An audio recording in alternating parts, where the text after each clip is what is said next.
Hare Krishna. Can you hear? Hare More Prabhu. Hare Krishna. Good to see you. Can you hear? I cannot hear you actually. Hare Krishna. This is Jyotirmayi? Krishna, yes. Okay. Dandavat Pranam.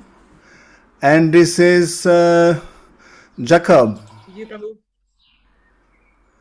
Hare Krishna Prabhu. Hare Krishna Prabhuji. What's your good name? Jacob. Jacob. Okay, great. So Jyotirmayi is here, and Golokananda Priya, she's trying to connect. Okay. So we're going to sing a little bit.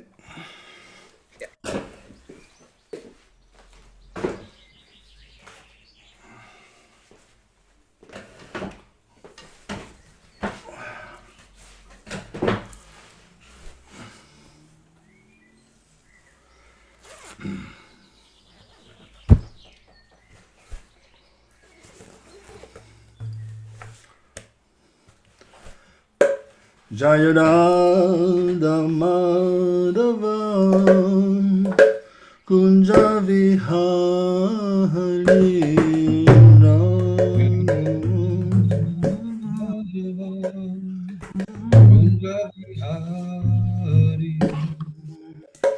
Gopi Jana Vallabha Girivardhari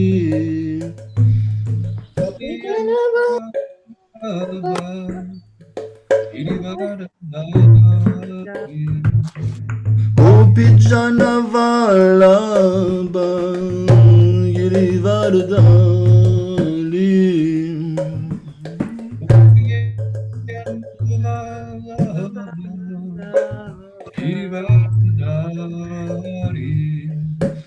Yashodanandana Brajadaranjana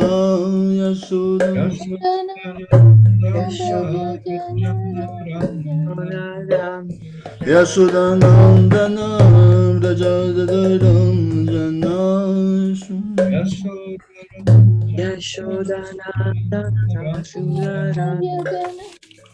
Yamunatira Vanachari Yamunatira Yamunatira Vanachari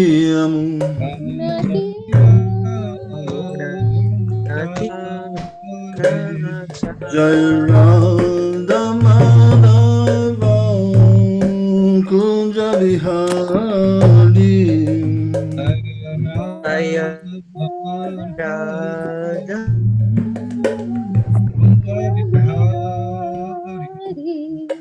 Gopi Jana Vallabha Girivardhari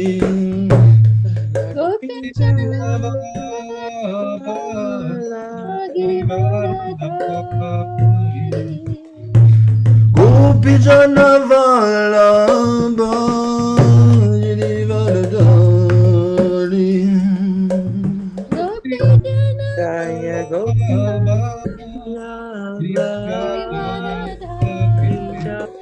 Yashodanandana Brajadaranjana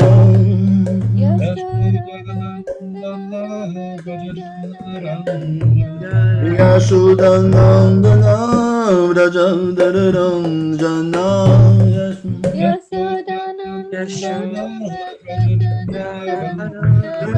Yamunatira Varasani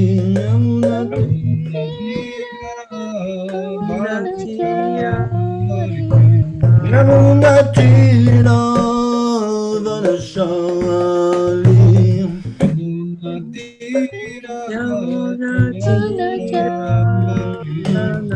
Jaya Radha Madhava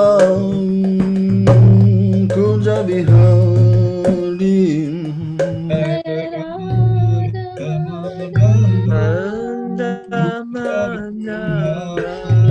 Jaya Radha Madhava Kunja Vihari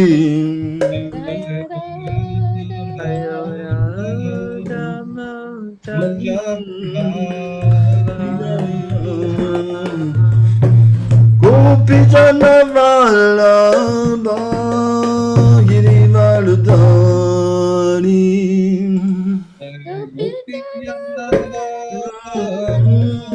Gopi Jana Gopi Jana Vallabha Girivardhani Jaya Gopi Jana Vallabha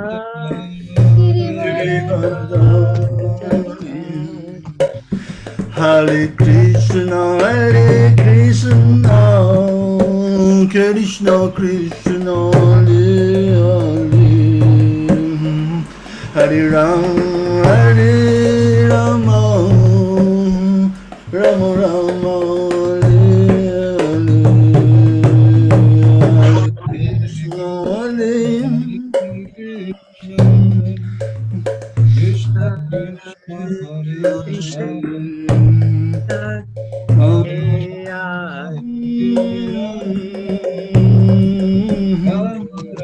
Hare Hare Ram Hare Krishna, Hare Krishna, Krishna Krishna, Hare Hare, Hare Ram, Hare Ram, Ram Ram, Hare Hare, Hare Krishna Hare Krishna Krishna Krishna Hare Hare Hare Rama Hare Rama Rama Rama Rama Hare Hare Krishna, Hare Krishna, Krishna Krishna, Hare Hare, Hare Ram, Hare Rama, Rama Rama, Hare Hare, Hare Krishna. Hare Krishna, Hare Krishna, Krishna Hare Rama Hare Hare Ram, Hare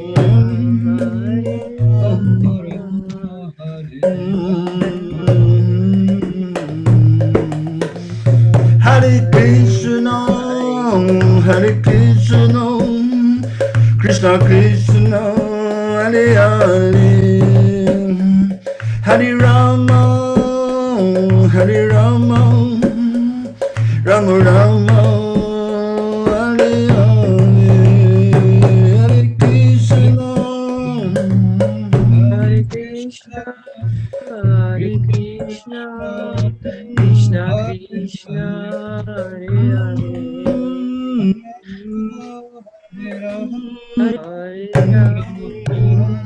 Hare Rama, Hare Krishna, Hare Krishna, Krishna Krishna, Hare Hare, Hare Rama, Hare Rama, Rama Rama, Hare Hare, Hare Krishna, Hare Krishna.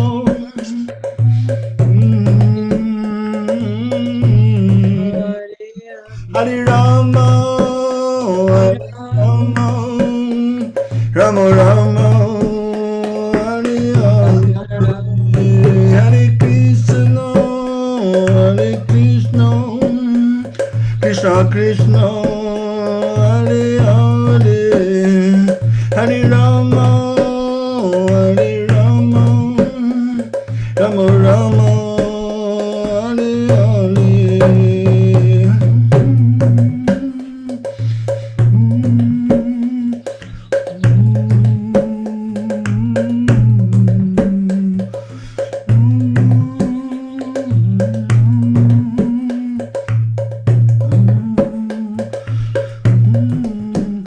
Jaya Radha, Parishishvarada, Parishishvarade, Radha, Parishishvarada, Parishishvarade, Jaya Radhe, Jaya Radhe, Jayu Radhe, Jayu Shri Radhe.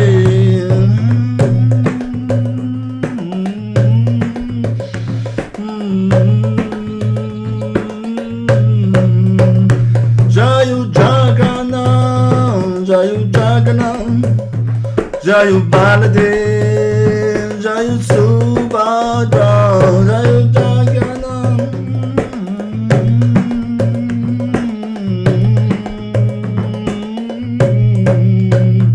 Jayu Goranitai, Jayu Goranitai, Goranitai, Jayu Goranitai.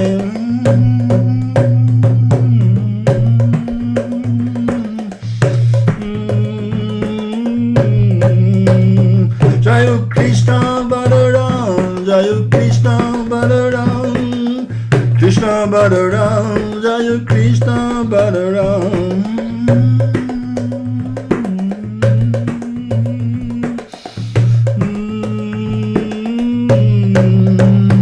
Jayu Prabhupada, Jayu Prabhupada, Prabhupada, Srila Prabhupada.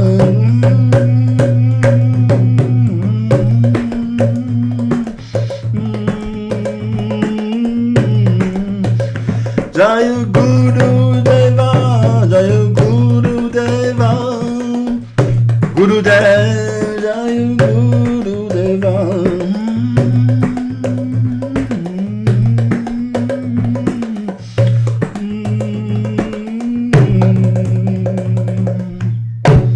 Jai Srila Prabhupada ki, Shri Radha Parisishva ki jai, Shri Jagannath Baladev Srimati Subhadra ki jai, Shri Nitai Sashi Sutta ki jai, Shri Krishna Balaram ki jai, Śri Isopanishad ki jai, Sadhu Satsanga ki jai,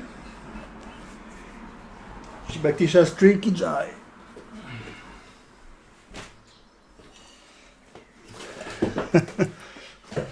Hare Krishna. Please Dandavat Pranam. So please unmute yourself because I cannot hear you. Hare Krishna. Haribol everyone, Ariana. Hare Krishna, Prabhu. Hare Krishna. Hare Krishna, Swagatam, Suswagatam, welcome. And so this is Golokananda Priya, okay? Yeah. Wonderful. This is Jacob. Jyotirmayi, Devidasi, okay? Who else is there? This is Sorel. Hare Krishna, Prabhu. Haribol Anantabala Prabhu, okay? Welcome. So here this is, please unmute yourself so I can hear you. Sorel, this is your name, right? Sorel, yeah, that's it. Okay, welcome Sorel. Vignesh. Let me look at Vignesh now. So welcome Vignesh. I really appreciated your papers. You're quite on the point. Very well formulated. Eh? Who else is there? Haribol Prabhu, please accept my humble obeisances. Oh, except mine. Dandavat Pranam. Jeremiah, is that your name? Yes, Prabhu. Okay, welcome. Did I forget Sukumari perhaps? Hare Krishna. Sukumari Devidasi, Dandavat Pranam. So I'm very happy to meet all of you, finally. We're going to spend... can you hear me properly? Yes. Yeah, we can. Okay, great. I can hear you also nice. Wonderful. Okay, so we are starting a great journey, Shastrik, based on scriptures, the books of Srila Prabhupada. And basically, it's quite auspicious in this Kali Yuga to be able to reconnect with the Lord through Shastra. Srila Prabhupada was so concerned all his life, keeping late at night to write books, translate, comment on Srimad Bhagavatam. So it's a great boon that we are able to dive deeper and deeper. So please, I really appreciate that you came. And I think you did the right choice. Okay, so basically... Hey, I'm yes? sorry to interrupt. Am I the only one who Oh, I forgot someone. It's in you, Prabhu, with interruptions or other your line. Oh, I forgot Karuna Kishori. You have to unmute yourself, huh? Otherwise, I won't be able to hear you. Karuna Kishori, can you speak? Hare Krishna, Prabhu. Hare Krishna, Dandavat. So it seems to me that everyone has come, but anyway, I guess it's a start. Let me see, because I have to get used to your names and everything, you know. So my name is Madhavendra Puri Das. Okay, great. So what we're going to do, we're going to sing some prayers, as you know them, I guess. They are right in the beginning of the Bhagavad Gita. So to create some auspiciousness in the atmosphere, we will sing those prayers. Om Namo Bhagavate Vasudevaya. Om Namo Bhagavate Vasudevaya. Om Namo Bhagavate Vasudevaya. Om Agyantimirandasya Gyananjana Sakshu Militam Yena Tasmai Shri Gurave Namaha. Shri Chaitanya Mano Bhishtam Stapitam Yena Bhutale Svayam Rupam Kadamayam Dadati Swapadantikam Vandeham Shri Guru Shri Yuta Kamalam Shri Gurun Vaishnavam Shri Rupa Sagrajatam Sahagana Raghunathan Vitam Tam Samjivam Sadvaitam Savadutam Parijana Sahitam Krishna Chaitanya Devam Shri Radha Krishna Padam Sahagana Lalita Shri Vishakam Vitam Cha He Krishna Karuna Sindhu Dinabandhu Jagatpate Gopesh Gopika Kanta Radhakanta Namostute Tapta Kanchane Gaurangi Radhe Vrindavaneshvari Vrishabhanu Sute Devi Panamami Hari Priye Vanchakalpatalubhya Shakripa Sindhubhya Evacha Patitam Pavanebhyo Vaishnavebhyo Namo Namaha Jai Shri Krishna Chaitanya Prabhu Nityananda Shri Advaita Gadadha Srivasadi Gaur Bhakta Vrinda Hare Krishna Krishna Krishna Hare Hare Hare Rama Ram Ram Hare Hare.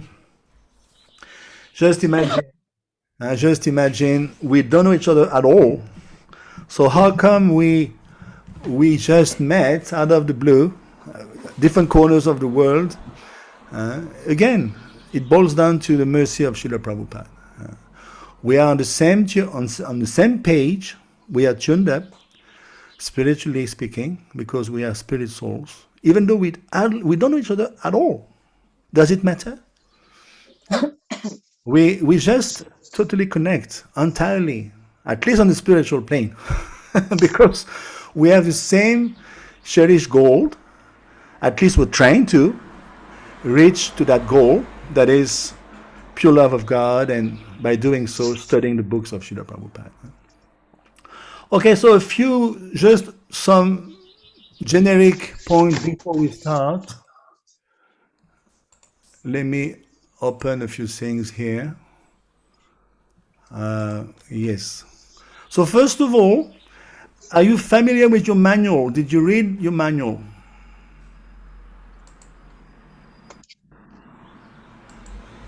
Did you access your Bhakti Shastri manual? I have yet to read it myself, Prabhu. Yeah, do so, because it's full of very interesting manual. It has been created over the years, and it's well done. Well done. I was myself teaching in Mayapur for many, many years. Let me find the latest manual. Let me give you a little minute.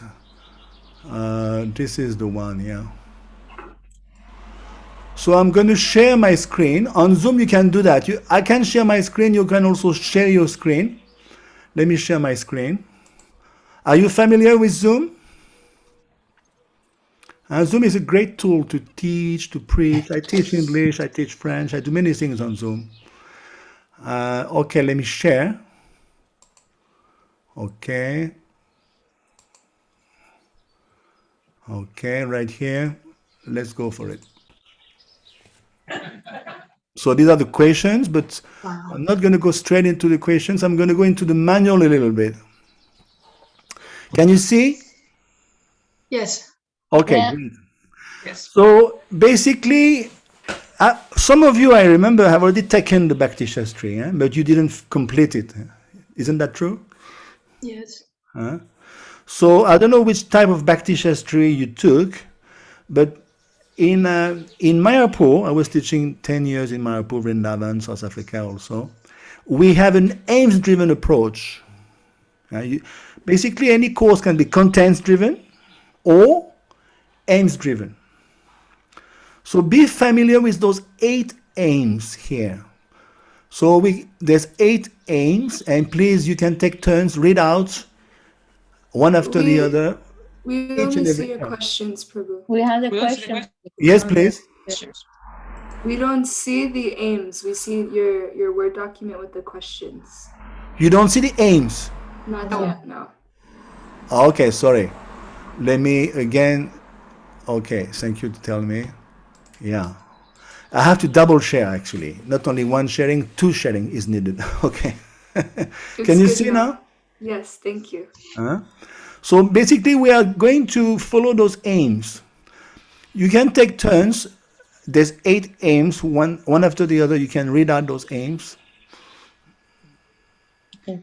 To help students memorize and recall the essential knowledge of the Bhakti Sastras.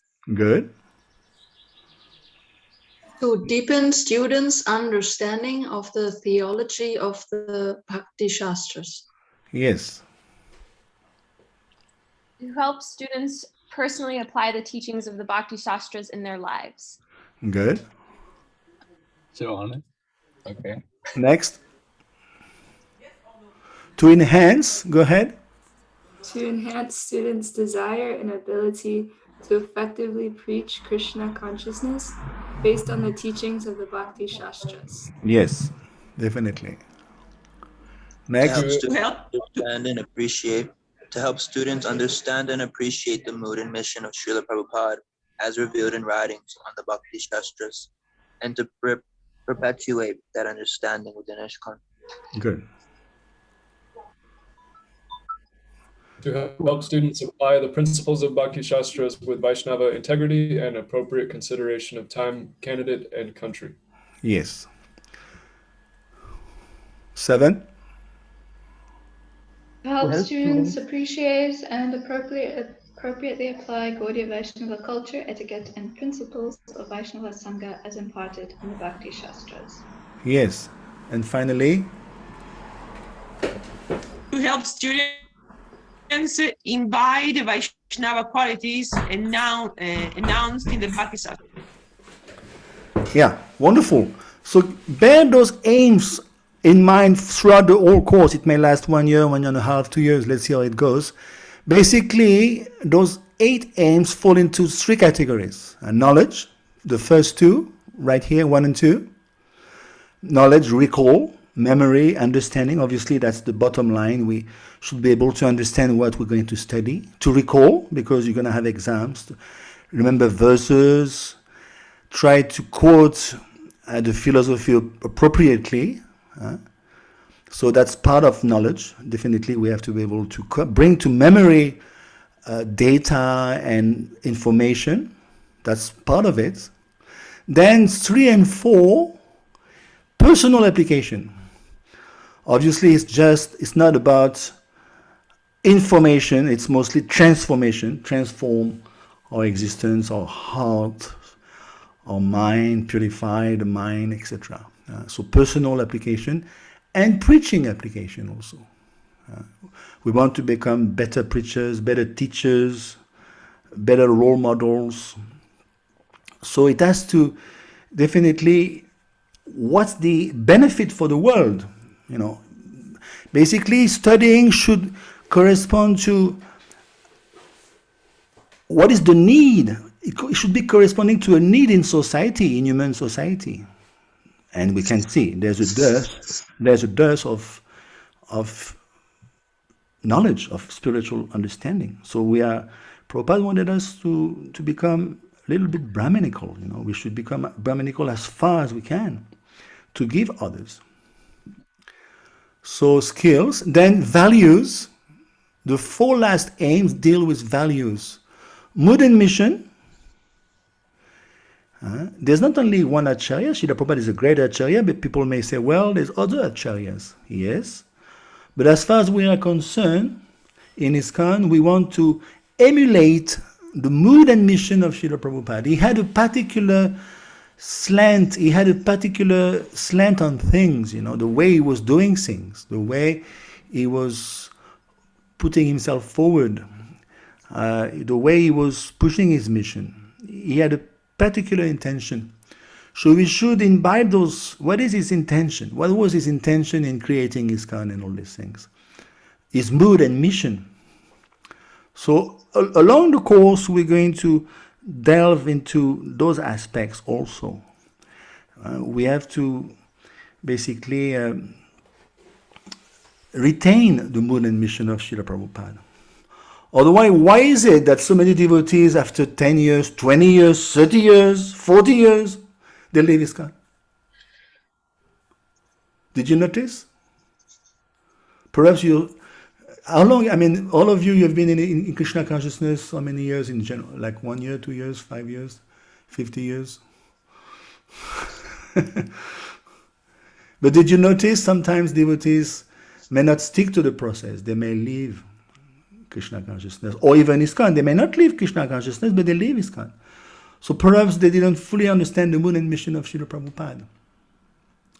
Then Vaishnava integrity, definitely. We want to imbibe the values of Vaishnava culture and etiquette, Vaishnava qualities.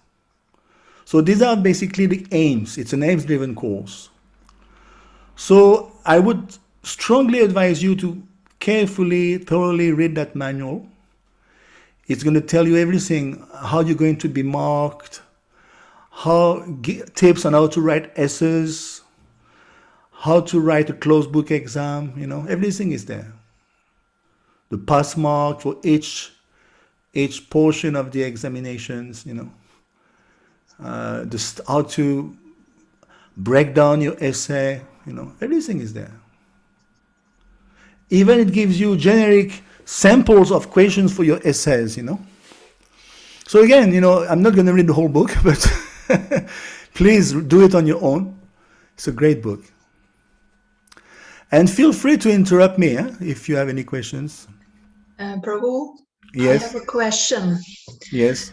I was already wondering, like I tried doing the course in Radhadesh online. Yes. Who is speaking, by the way? Sukumari. Sukumari, yeah. Yeah. Trying to find you. Okay, Sukumari, go ahead. Yeah, and the point was that was a bit difficult for me practically was that for the exams at the end of each module, we had to sit in with a proctor, somebody who makes sure we don't cheat and stuff like that. How is it, just to be sure we don't have the Gita and just copy the verses. How is that supposed to be here? Yeah, basically we are all adults. There's no kids here. So I've been teaching online for quite a few years also. And I'm going to depend on your maturity. Obviously, if you have joined this course, I expect that you're not going to cheat. How can I check on you from friends, So basically, at the time of exam, you will be sitting alone with Krishna in your heart. You may have to type. You will have to type in your essay, or even your closed book exam, but no cheating, obviously. It's between you and Krishna. When you cheat yourself. Thank you.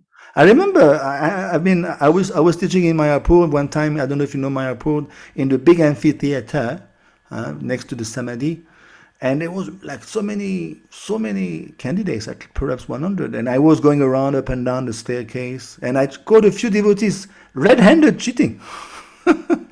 And they were blushing like a tomato. And what did I do? I said, sorry, Prabhu, but they were so embarrassed. They could not even say anything.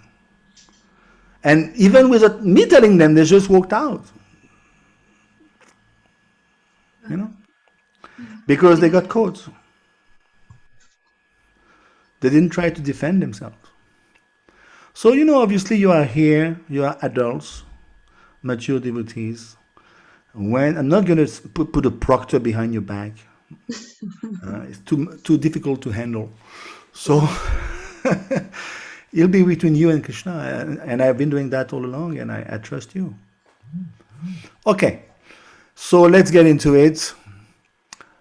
Basically, so I'm going to close down this book, but please consult it, this manual. Okay, that's it. I'm going to stop sharing. I may have to share later. So let's get into the introduction. By the way, thank you for your questions. Ariana, Karuna Kishori, Jyotirmayi, Vignesh, excellent Vishnu, Kuver excused himself. Couldn't come. Seems to me that not everyone is here, but anyway. One thing is, you should be not knowing that I'm going to be also marking the attendance a little bit. I mean, it's only a small portion, but the attendance will be also taken into consideration when it comes to the final mark. Did you attend regularly? You have 2 hours a week only, it's not much. Homework also will be how far you are remitting your homework on time. Of course, I have to send it to you earlier, perhaps that's true. I will do that. But again, attendance is important because, it's an online course. When you do a presential course, physical course, you can assess other things, like do the devotee do some service, practical service during the day. Does he study all day? But he should be doing some practical service. So this, I assume you do so in your own temple. So there's lots of love and trust between us, because it's an online course. Okay, so is the introduction. Did you like the introduction of the Śri Isopanishad? It was nice. Did you, by the way, did you understand exactly where the Isopanishad stand in the Vedic tree of the Vedas? Is that clear? I sent you. I've been communicating with you on by mail. I've been sending a graph, Vedic graph, different information. So basically, the Śri Isopanishad is part of the Yajurveda. It's a Shruti. It's a Shruti book. So what I propose is let's go into the questions. And what was the first questions? Try to break down. No, that's the invocation, okay? The the 4 frailties. What's keeping us? Because oftentimes what is the argument when you preach to someone about Krishna consciousness or about the Vedas, and you tell them, look, we have those Vedic books, they are sacred books. Oftentimes people come up with a very straightforward argument. What is it? That humans are imperfect, so how can they write down perfect knowledge? It gets distorted over time. Yes, exactly. Who is that book? Who wrote that book? It's not a human like you and me, so it's full of imperfection. How can you say it's sacred? So then what do you answer to that? And you can just look at your introduction. Srila Prabhupada, very, very early in the introduction, he delineates about the 4 frailties. What are the 4 frailties of human nature? Commits mistakes. Yeah. Imperfect sense. Sorry. Yeah, go ahead. Anyone? Yeah, so basically, there's a verse in Chaitanya Charitamrita. Try to, of course, I don't know you well, but when you know Shastra, even from other books, you can feel free to quote, because this is the idea of that course, Bhakti Shastra, then Bhakti Vibhav, that you become equipped. Shastra means astra. Astra means? Weapon. Weapon. Sa astra, with weapons. But we don't have any rifles. We're not killing people here. We are killing the ignorance. So we should be able to quote Brahma Pramada Vipalipsa Karanapatava Arsa Vigya Vakenai Doshahe Sabba. Means, it's from Chaitanya Charitamrita, it says that those 4 traits, mistakes, commit mistakes, cheating others, illusions, imperfect senses, the sages are beyond those, my dear sir. They don't occur in the sayings of the sages. That's the answer. People say, well, how do you know? Let's push it further. Well, how do you know they are beyond those 4 frailties? What's the proof? What's the evidence?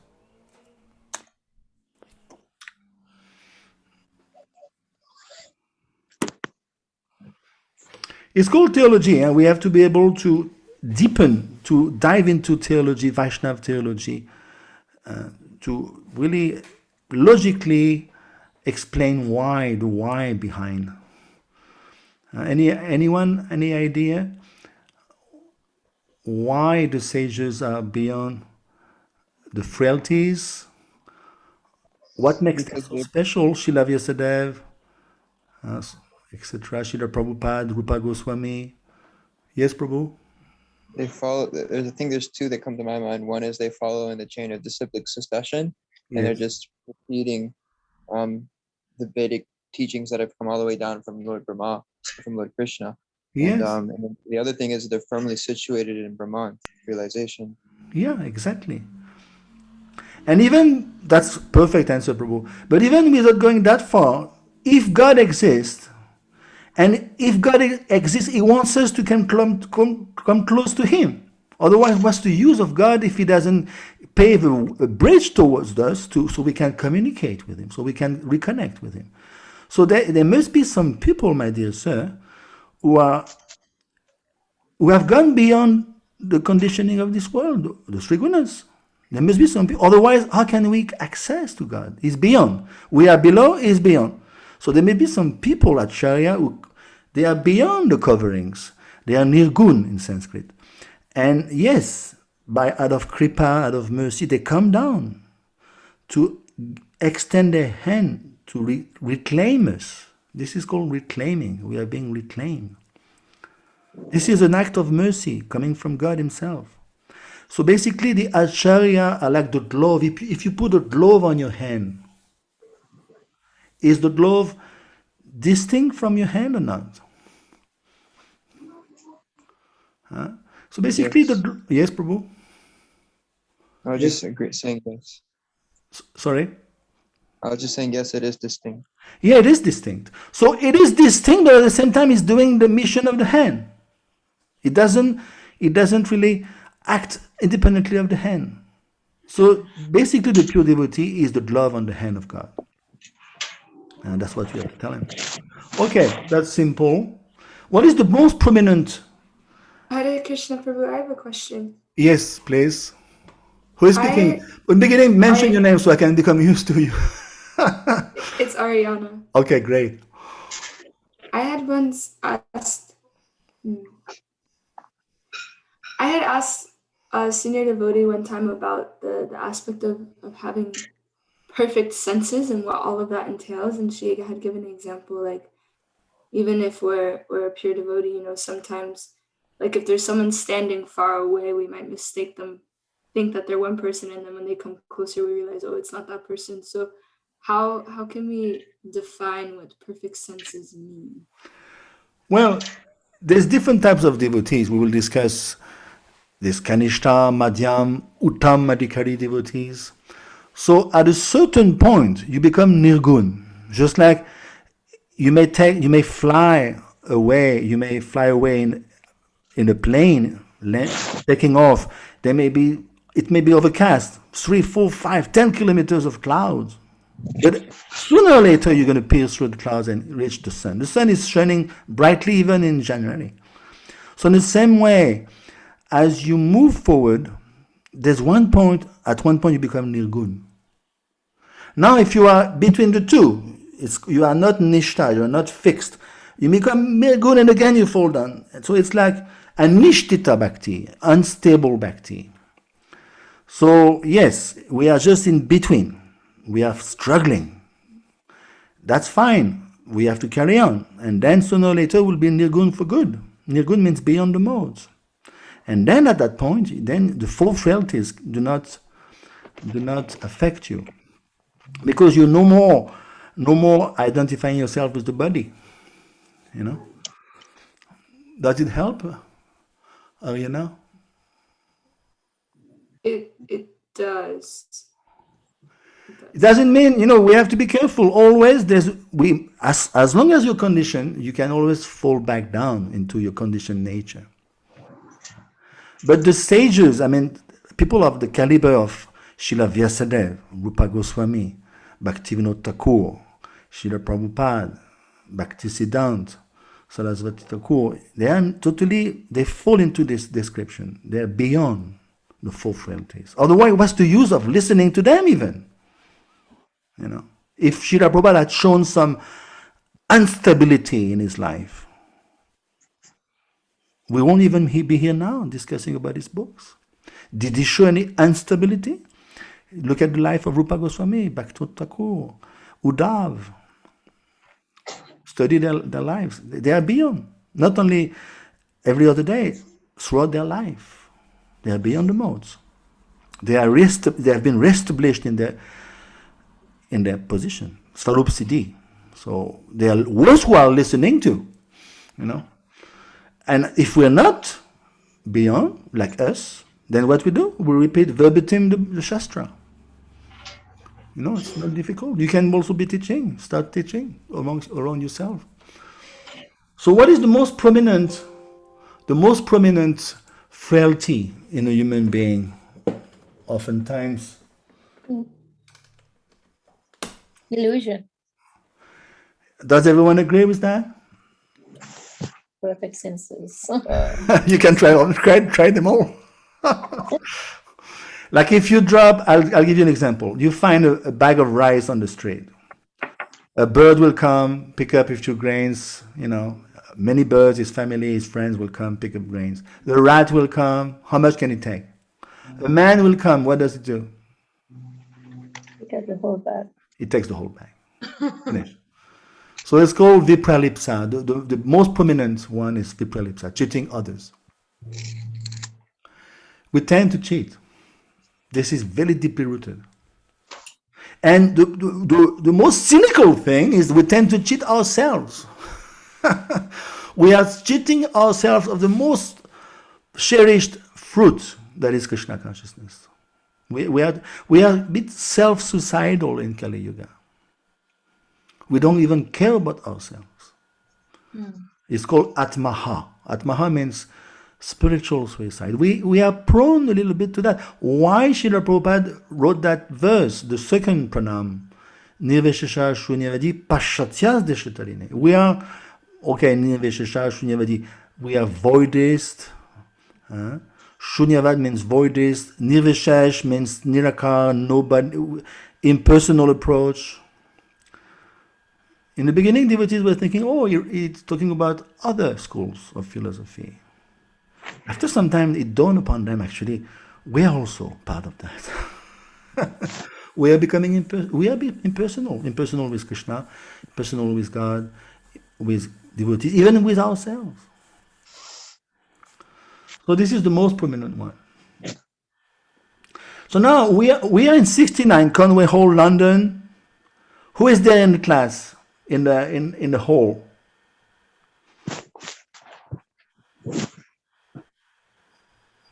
Who is there sitting in the hall mostly? 69 London Conway Hall. Indians.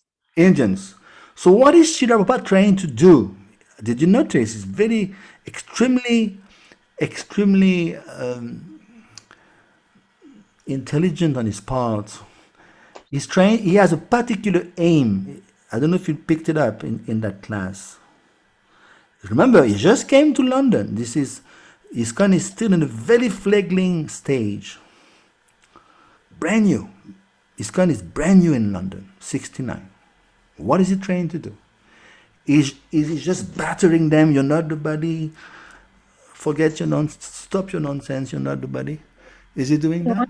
Establish the teaching of the Vedas, especially the Bhagavad Gita. Yes. Golokananda Priya, Devidasi. Yes, good point. Anyone else? I want to add to that. Who is speaking? Ariana. Ariana. Good. What did you say? I said I wanted to add that then he says he spends like most of it establishing the authority of the Vedas, and then he says that just by studying the literature you can't come to Krishna. So I think he's establishing the Vedas and then establishing the superiority of learning from the pure devotee who repeats the Vedas. Thank you so much. Yes, that's true. But that's not what I picked up personally. What is he trying? Yes, who's speaking? Prabhu, I think Jyotirmai here. He's trying to establish Varnashram. Excellent. Who is speaking? Jyotirmai. Okay. Because you're so many of you, I can't even see all your faces. Jyotirmai. Okay, great, Jyotirmai. You're right. Yeah. You're right. Absolutely right. See, Srila Prabhupada is very methodical. He knows. There's no way in one class I'm going to be able to make them realize the whole gamut of philosophy. You have to become a pure devotee, prema pumbatu mahan, pure love of God. No. Step by step. Identify, my dear friend, Hindu friends. I'm also Hindu, but are we Hindu? Hindu is a word created by whom, by the way? Where is that word coming from? I don't know if it's Muslims or English. I have some confusion in my mind. Some say Muslims, some say English. You're getting warmer, Jyotirmai. Actually, it was a river. Yes, very good. This is Ariana speaking, right? No, Golokananda. Okay, great. Yes, so first of all, okay, if you look at the map between Pakistan and India, there's a great river called Sindhu. Wonderful. Actually, Pakistan used to be India. I mean, India, Bharatvarsh used to go all the way to Iran today, and on the other side, all the way to Thailand, Vietnam, and all this. Huge. Tibet was India. So, in the days of yore, I mean, during Middle Ages, basically, Mughals, Persians, when the Persian would refer to the colony across the river, the Sindhu River, they used to say the Sindhu. The Sindhu lived there, don't you know? Sindhu. And over time, actually in Persian, the S tends to be skipped away. So over time it became the Sindhu, the Hindus. So basically Hindu is coming from the Muslim. Where have you come across this term Hindu in the books of Srila Prabhupada? In the Gita, in the Srimad Bhagavatam? It doesn't exist. It doesn't exist. It's a nomenclature. It's a material nomenclature coming from the Persians. So, so no way. That's not even a good belonging. It's not a good identity. So Srila Prabhupada very aptly, he breaks down this misconception by saying, no, we are Varnashram, because Varnashram is coming from Krishna. What is the verse? Gita 4:11, 4:13 perhaps. Shatuvara Mayashitam Gunakarma Vibhakti. He has created the 40. So Srila Prabhupada wants them to identify to something real, not something speculated. Okay, so now the three sources of evidence according to the introduction. There's more. I sent you a sheet with 10, at least 10 sources of it. It's called praman. In Sanskrit we say praman. Let me write it down for you. Discussion. There's a chat. You can also write to me, praman. So praman means evidence in Sanskrit. There's 10, right? But Srila Prabhupada highlights 3 only in that talk in Conway Hall. Can you explain those 3? Okay, I'm going to be calling people so everyone can participate. Sorel, would you like to explain? The 3 sources of evidence that he talked about was the pratyaksha, Yes. and then anumana, the inductive knowledge, and then the shabda, which basically, I think he defined it as another meaning for shruti. Yes, wonderful. You should be speaking more often. So pratyaksha, definitely, it's direct evidence. Because our senses are imperfect, you see the moon in the sky. I've got a 6-year-old boy, so he just misconstrues things all the time. I look at how small is the moon, small is the sun, because, of course, I explained to him he's a devotee also. He understands. Don't rely on your senses. It's imperfect. And look at me. I'm wearing glasses. If I remove my glasses, I'm groping in the dark. So Anuman, it's hypothetical. Darwin, two centuries ago. It seems like we're coming from apes. And of course, he's proving his claim. But today, even mainstream science, even non-devotional people, they start to realize this Darwinism is full of frailties, deficiencies. Because it's Anuman, it's hypothetical, speculative. And of course, the one we should retain is Shabda Brahman. Why?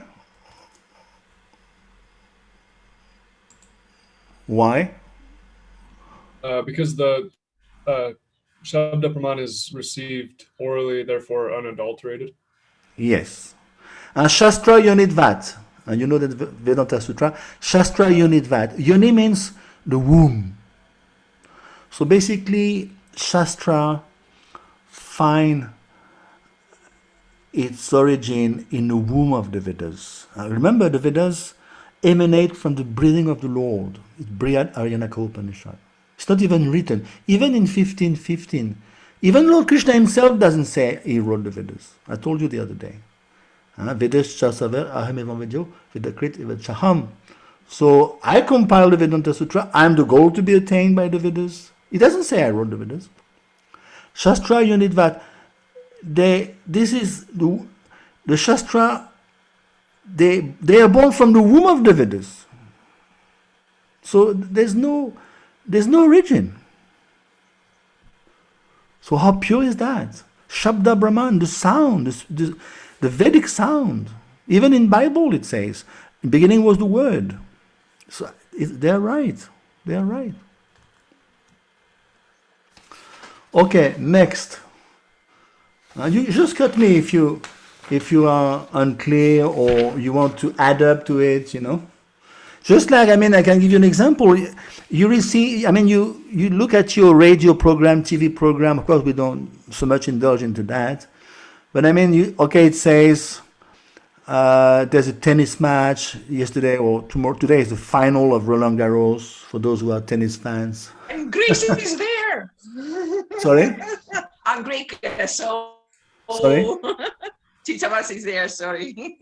I'm Greek. Okay. Oh, you are a Greek lady. Okay, so Tsitsipas, yeah, you are very much. Chitabas, one of the 2 finals, is Greek, so. So you're not gonna. The match will be at 5 p.m., my dear friend. Are you gonna check? Are you sure it's 5 p.m.? Let me double check. Let me double check. Let me call the TV program, the channel, make sure it's 5. No, because it's a material example. Because they are behind it. They are behind the whole thing. They are organizing the whole thing, the match, the timings. It's authoritative. At least in that realm of tennis, it's authoritative. The match is going to be at 5. So in the same way, when it comes to the absolute world, Shastra, you need that. It's authoritative. What is the only source? It's Vedas. You know? Shruti, like you said. Sorel. Shruti. Yes.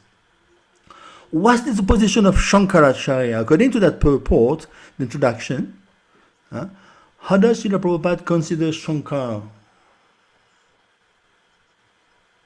Impersonalized. Yes, but he gives a little twist to it. What does he say? Yes, he does. In that introduction, he doesn't slander him, or he's a hardcore impersonalist, is useless. What does he say? He He says also that said Sankaracharya also accepted Krishna as the Supreme Personality of Godhead. Yeah. And he Bear in commented mind, very that good Krishna point. is the son of Devaki. Yes. Narayana Paravyaktat. Vyaktat means Narayana Paravyaktat. It means Avyakta. He was already there before the creation. Aham eva sameva gre, Krishna says in the Bhagavatam. So, you wanted to say something, one Prabhu? I was just saying, Prabhupada said, supposedly he's an impersonalist who preaches impersonalism, but actually in truth he is a covered personalist. Exactly. If you read the Padma Puran, it's very clearly mentioned, Mayavadat Asat Shastram. He was told by Lord Vishnu himself. He was given a mission. Can you imagine? What was the mission like? You come down on this planet and you further bewilder people so that they can indulge themselves into heavy materialisms. What kind of mission is this? You come down on this planet, you appear, and you mislead the people purposefully, so they can be strayed away from me. Heavy, huh? Heavy instruction. Padma Puran.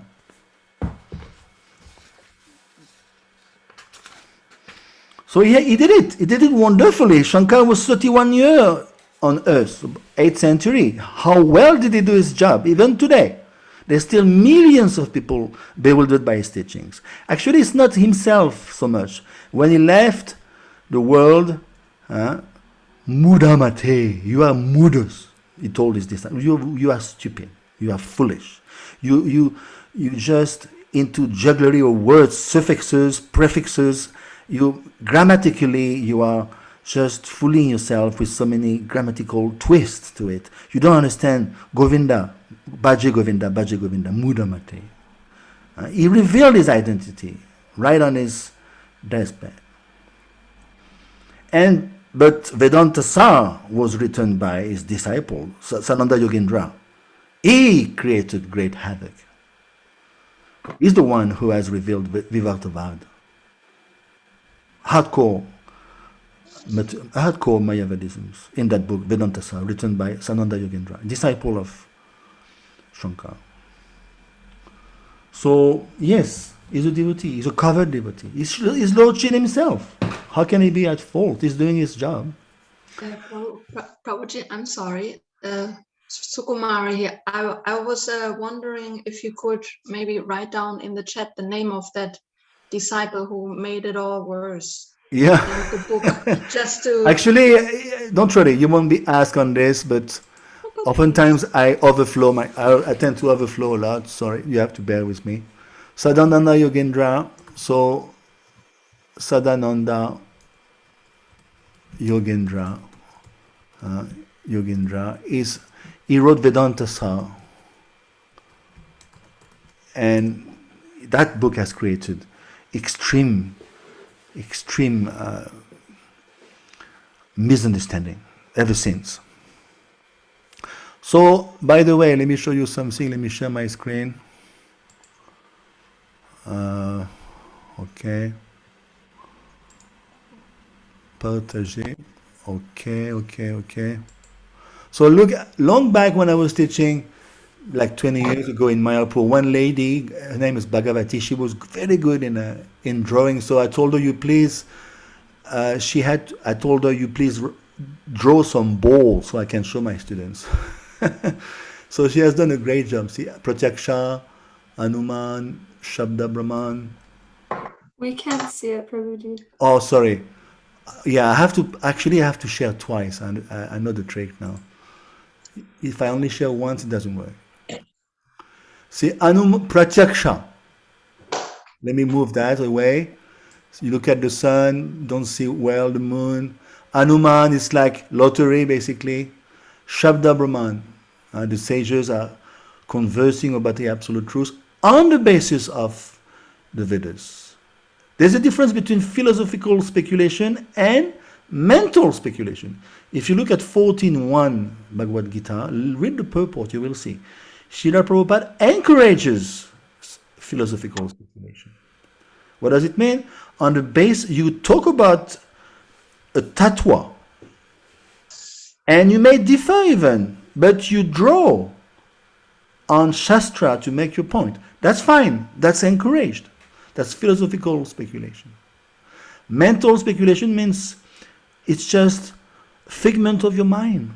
It's worthless. Okay? Next. Let me see if I can access. Yes. So, introduction. See? Absolute Vedic norms meant to be protected, not to be interpreted.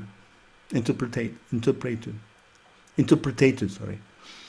So, yes, actually, it is our duty as students to make sure we know the Shastra and we protect them. You follow? You're so silent. I have a question. Yes, sure. Yes. I'm wondering, this is taking a few steps back, why is it that Sankaracharya was given this instruction? Yeah, I shouldn't have. I opened a can of worms here. I shouldn't have kept my mouth shut. Well, basically, I don't want, because we are going out, but doesn't matter so much. Basically, did everyone understand the question, first of all? Ananta Bala Prabhu. Yes. What did she say? I wasn't able to catch that. Sorry? I wasn't able to catch. Yeah, so as I'm saying, you have to speak out. I couldn't hear. Huh? Everyone should be on board. So she's saying, how come Shankaracharya voluntarily befooled others in the name of Lord Vishnu on top of that? Why? Anyone? Who else is there? Let me try to get to know everyone. I have, from what I've heard. Yes, Prabhu. Vignesh, you speak out something now. It's your turn. Why Shankar, according to Padma Puran, had to befool others, the populace? Why? It's quite ungrateful and we could say demonic to do that.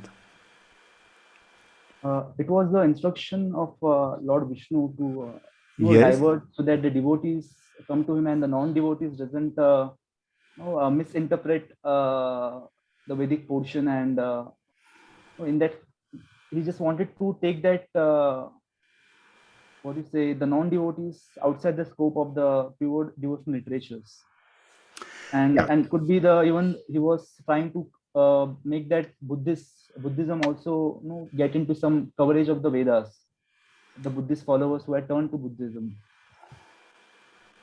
Yes, okay. The last part was good. Yes, remember Shankar came, which century? 6th century? 8th century. And Lord Buddha, there were two Buddhas, by the way. The latest Buddha, the Jivatma Buddha, came when? 2,500 years ago. Yeah, before Christ, about 6 centuries before Christ. So can you imagine the power of Gautam Siddhartha Buddha? He, with the help of King Ashok, the emperor of India in those days, became a Buddhist. And he helped, basically he propagated Buddhism like anything. India was Buddhist, you know, for how long? 1,000 years, 14 centuries. 14 centuries. Okay. 14 centuries. It's a long, long time. So much so that around the time of Lord Jesus Christ, they had removed Lord Jagannath from the altar in Puri. They had put Lord Buddha. You know that? So Adi Vishnu Swami, another great acharya from the Rudra Sampradaya, he had to canvass with the king of Puri in those days to, by force even, to re-establish Lord Jagannath on the altar. All this to say that Shankara came in the 8th century after Christ. So can you imagine? He has to demolish 14 centuries of rampant Buddhism. Is that an easy job? No. What is the philosophy of Buddhism? Shunyavad. Everything is zero, void.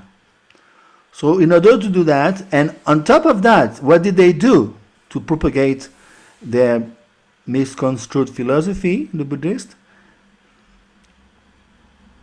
Because you cannot find claim within the Vedas to do so, to preach voidism. So what did Buddha do? Very intelligently. They demolished the Vedas. Yes, they didn't quote from the Vedas. So in other words, they told, why? We have to go further back. We have to go further back. And by the way, I'm teaching a Vaishnava theology course. This is one part of that if you want to join. So between Lord Krishna and Lord Buddha, the second one, there was the first Buddha who was Vishnu Tattva, then the second was Jiv Tattva. So what happened is, before, even before the first Buddha who came 1000 prior to Gautam, the first Buddha was Adi Buddha, it's called Vishnu, is a Vishnu Tattva. People were using the Vedic sacrifices to basically offer meat to the demigods and eat the meat. They had become non-veg. In the name of the yagyas, in the name of the home, in the name of the fire sacrifice. In the days of yore, can you imagine? They used to offer cows, horses, even men, human beings in the fire.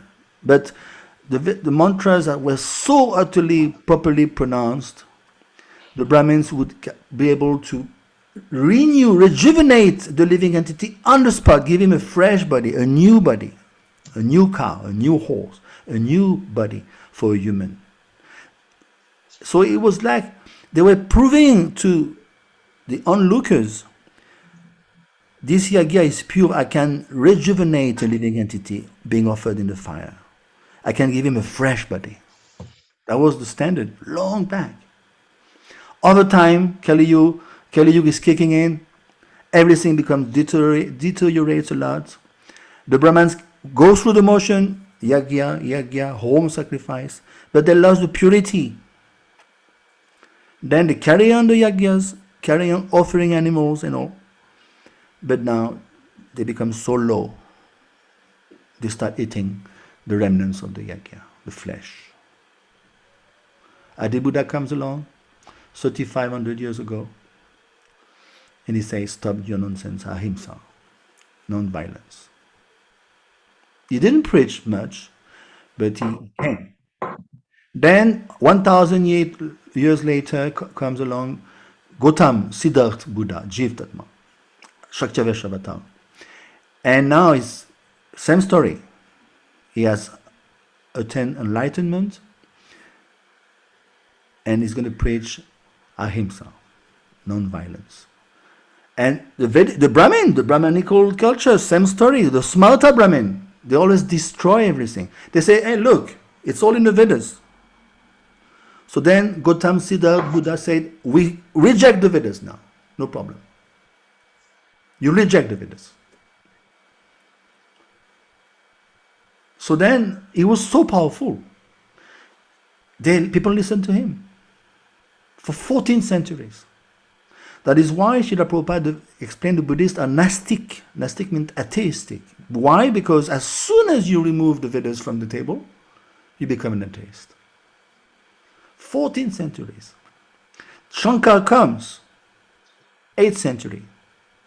He's told by Lord Vishnu himself, you befool others by misconstruing Mayavad, Vivartavad, so that they can engage in further materialisms. But at least one thing goes to his credit to Shankar. That is why Mahaprabhu himself didn't find anything wrong with Shankar. What goes to his credit? Shankar, he did something wonderful. He established the Vedas back. Wow, wonderful. Who said that? Jyotirmayi. Wow, you are empowered. So yes, that is the contribution of Shankar. He is the one who re-established the Vedas. So in that sense, he did a lot. He did a lot. And then he propagated everything was zero with the Buddhists. Now he's saying everything is one. You understand? One step up at least. Everything is zero. Now we're saying everything is one. Then Mahaprabhu will come and will say, of course, between Mahaprabhu and Shankar, there's Ramanuj, Madhva. Anyway, I'm not going to go into that. It's a different course altogether. Does it answer, Ariana? It was, I think. Yes, thank you. Okay. Okay, so now next question. Two systems of knowledge. Hare Krishna, Prabhu. Yes. I have one query. If the Vignesh, first Buddha that appeared, Vignesh here, is the second Buddha, the Siddhartha Gautama, like a Satya Avish avatar, if he's a Jiva Tattva? He's a Jiv Tattva. He's a direct Shaktiavesh. Shaktiavesh you find direct and indirect. But when we worship, when we sing the song of, in the 12th century, what is his name? The great poet? Jayadev Goswami. Thank you. He glorifies Buddha, you have seen there, right? The 10 avatars. He glorifies the Adi Buddha, the first one, Vishnu Tattva. Okay, so let's move on. What are the two systems of knowledge, according to the introduction?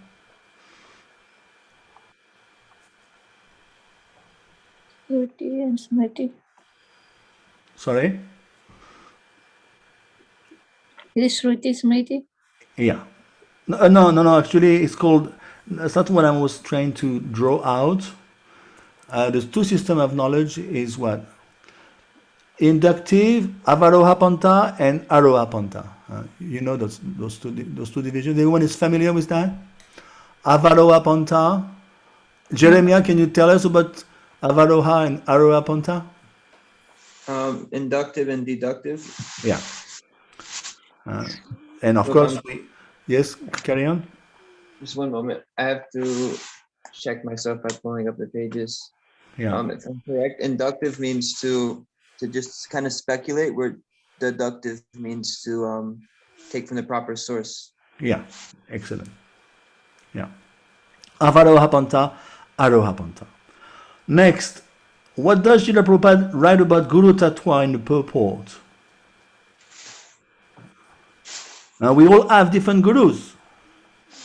Does it mean Guru Tattva is many?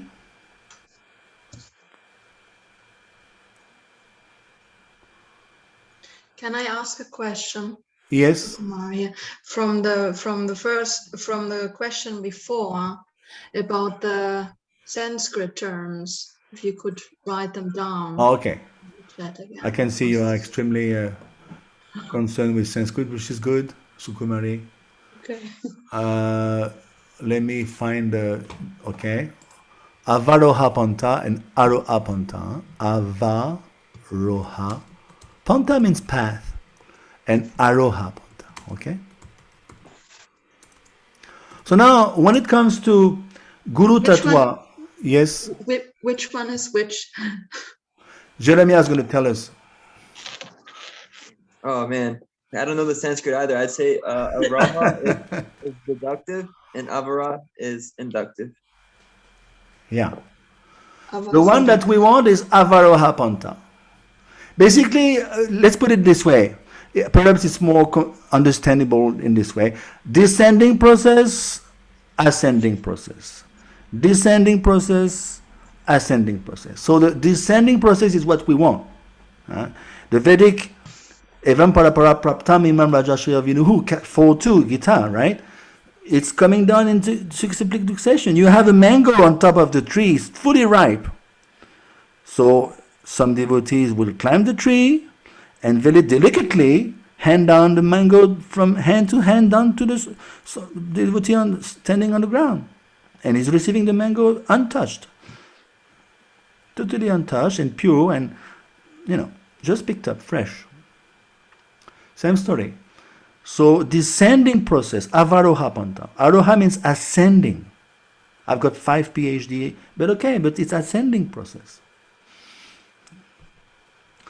Okay, so now in terms of Guru Tattva. Guru Tattva, we have many gurus. Does it mean Guru Tattva is many? How do you understand this? Srila Prabhupada writes in the purport, in the introduction.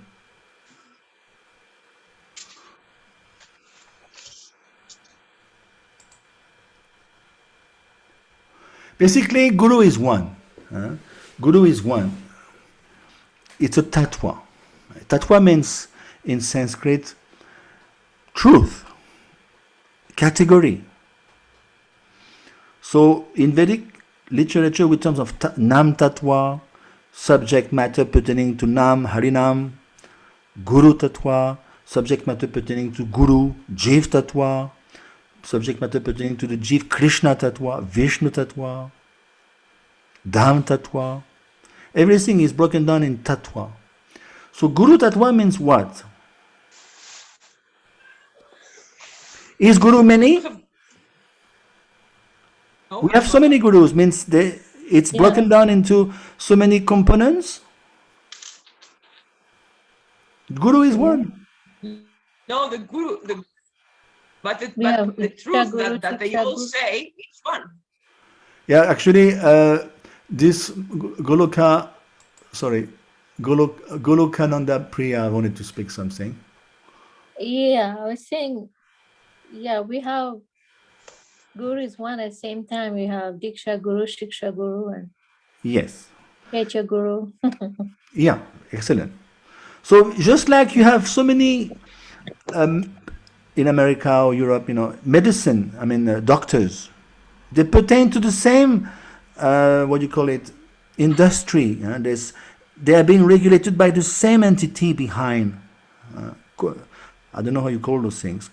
It's the same entity, and they are now the entity. According to their diplomas, they're going to be issued out as a full-fledged doctors. They are entitled to exercise, to practice. They have their own practice. They put a plaque on their door. Yes, I can now exercise my practice, medical practice. But there are many millions of them, but they all issue out for the same entity. They've been certified by this entity. So who is the entity, the original Guru, the Adi Guru? There's two answers basically. Is Balaram. Shri Balaram is Supreme Personality of Servitor Godhead. Servitor Godhead. He's supreme, but he's already in the mood of servitor. And he's the one who is giving out Krishna. Or Srimati Radharani also can be considered Guru. Either or. So basically it's one. So that's why we have to claim ourselves from a particular Vaishnava Sampradaya. We cannot make out a new Sampradaya. There's only 4. It's coming from the absolute plane.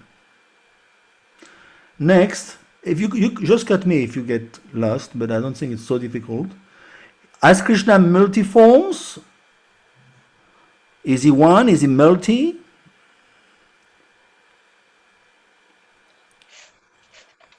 Everything is there in the purport. What I did is very simple. I just went through the purport and yes.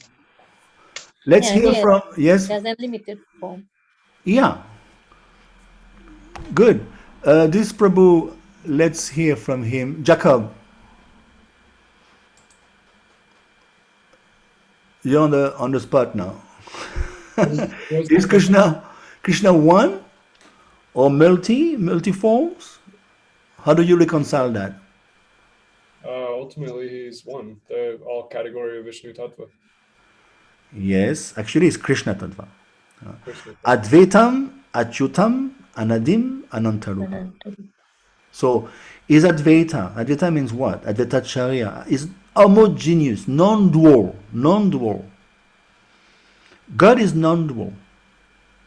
Means you cannot cut God into gods. Doesn't work. Advaita, Achyut. Achyut means infallible. And Advaita Achyut. Anadim. Anadim means there's no origin. Is there any origin to Lord Nrsimhadev? Is there any origin to Lord Vamdev? Or he's born from Aditi and Kashyap. Is Krishna born from? Yes, for the sake of the Lila, he is born to further the love between him and his pure devotees. But is Krishna born? Is the sun born on the east in the morning? No. So, Advaitam, Achyutam, Anadim, Anantarup. Anantarup means unlimited forms.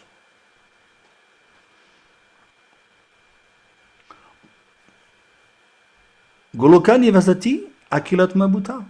He lives in Golok, but at the same time, Akilat Mabut is also in everyone's heart. This is Krishna. He is there, he is here, he is not here. He is here through his energies, but he himself, as a person, is elsewhere in Golok.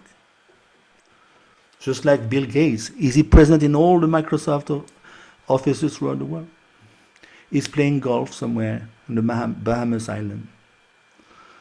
But the whole show is running, the whole Microsoft entity is running smoothly. He has delegated to his directors and all these things.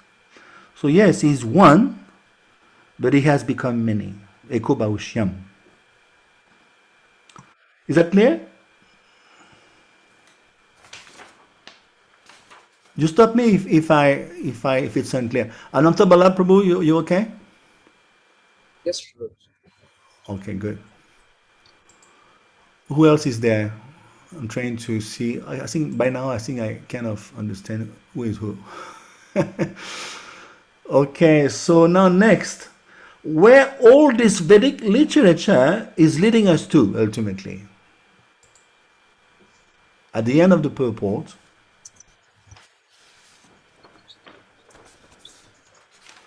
where are we driving at in terms of Shastra? What is the foremost literary contribution of Srila Prabhupada? What was his aim?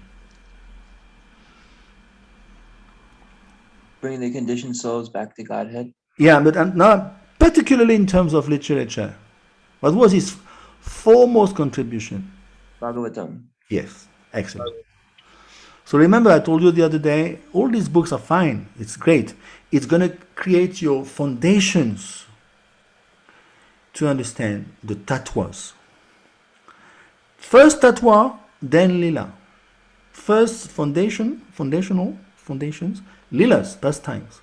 So these books are going to create the foundations. Gita and Shri show together. NOD, NOI together. It's a pair. You have a strong grasp of those books. And then you appreciate, relish Srimad Bhagavatam. Srimad Bhagavatam is the last word. Krishna svadamu pagate dhamagyan dibihi saha kalonashtadrishanisha puranako dunoditaha. Krishna is gone. He has taken with him everything. The religion, renunciation, everything is gone with him. What's left? We are doomed? No. Srimad Bhagavatam has a reason, just like the sun in the sky, to give knowledge, vision to those who are groping in the dark. We have been groping in the dark. Srimad Bhagavatam is non-different from Krishna. If you go to Siberia, ISKCON Siberia, they have no deities. They offer the food, the incense to the Bhagavatam. It's non-different from the deity. It's non-different. It's a deity. It's a literary incarnation of God. It's non-different from the deity. Non-different from Krishna. Non-different from the Mahamantra. Most powerful book. Bhaktisiddhanta used to say, only Bhagavatam is left, there's no loss. So this is the purpose. Prabhupada says, at the end of the purport, ultimately it should lead us to Bhagavatam. Okay, we are finished with introduction.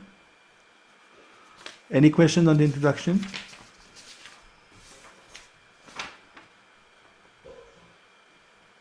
Well, of course, when I say leading to Srimad Bhagavatam, I'm leading to Krishna, because Krishna is not different from Bhagavatam. Is it clear? Yes. Feel free to it's interactive. Don't be timid or shy. We are on the same boat. Oh, Prabhu, when you send question, I have a question. When you send, you have to do the homework. What is the due date? Before every class, or you can send it anytime? No, that's a very good question. Perhaps Chandra was not clear on that one. But ideally, I should be sending the questions early so you can send them back to me before.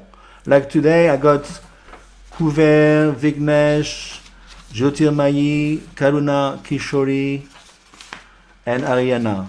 So it's fine, but I'm missing out a lot. And of course, it's the beginning of the course, so we have to set the ball rolling. But ideally, so this way you are when the class comes along, then you are on board. Oh yes, I've done my homework, so it's fresh in your mind. I'm not really trying to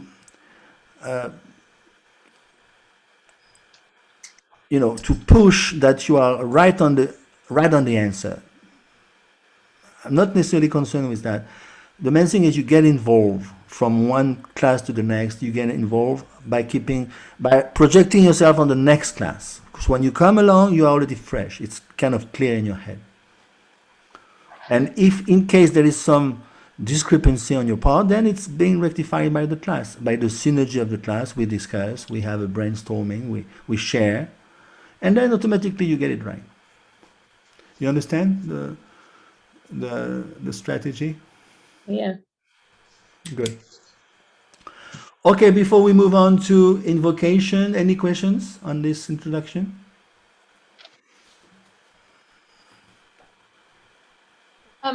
I had a question in terms of sending you the questions. That wasn't clear that we were supposed to send you the answers. So I was wondering, do you still want us to send you the questions after this, like our answers, or just wait? No, it's too late now. Okay, just wait for the next round. Yeah, that was not clear at all. It's all right. But ideally, I'll be me or Chandra's be sending the questions early, so you have sufficient time to answer and send them back before the Sunday. So I look at them, I can see if you are kind of on the tee, and then if not, and then gradually, smoothly in the class, I will bring it up, So now you don't have to, because it's kind of late now. It's over. So let's move into the introduction. Prabhuji, Yes. What means before Sunday? On Saturday, during the day, or up to Saturday is fine. Did you find it tell me frankly, because I don't know you well at all, actually. Did you find the questions difficult? Me personally, I was okay with it. It was just maybe a bit too tight time-wise. Yeah. I fully acknowledge that. Yeah, I fully acknowledge that. But how do I function? It's very simple. I just glean through the purport and make up my questions. If you read the purport, everything is there. It's not rocket science, I'm not taking from outside the purport, actually. Okay, so let's move on into invocation. So it's a very important invocation. Let's sing it together. I'm going to sing it once, and then a few of you can repeat.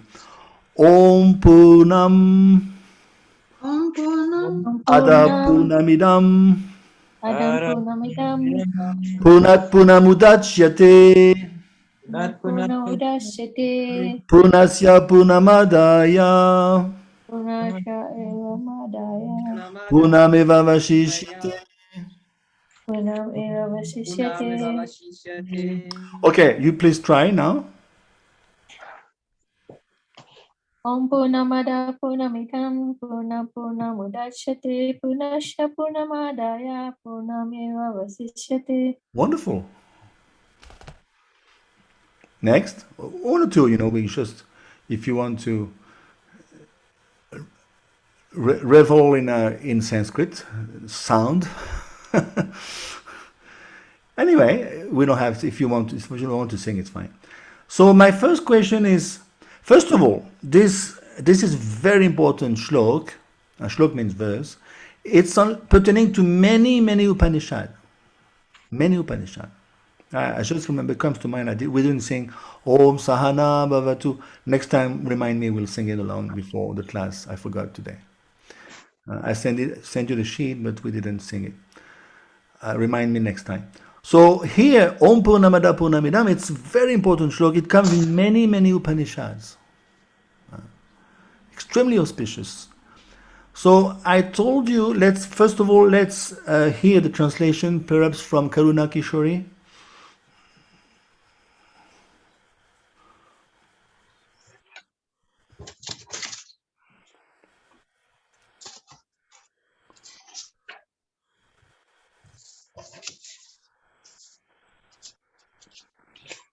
I have to find it. You didn't find it. Someone can read out the translation, please? Okay, I've got it. Okay, go ahead. The personality of Godhead is perfect and complete, and because he is completely perfect, all emanations from him, such as this phenomenal world, are perfectly equipped as complete wholes. Whatever is produced of the complete whole is also complete in itself. Because he is the complete whole, even though so many complete units emanate from him, he remains the complete balance. Wonderful. Thank you. So now my first question was, perhaps it's not easy, but I will help you.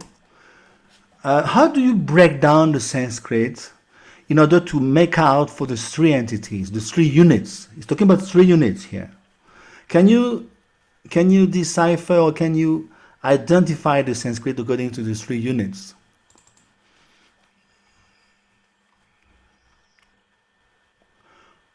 May I? Yeah, go ahead. Okay, the first one, the personality of Godhead is perfect and complete. Yeah, but in The terms of second one, Sanskrit, whatever is produced of. I was mostly meaning what does the Sanskrit stand for? Can you break down the Sanskrit according to the three units?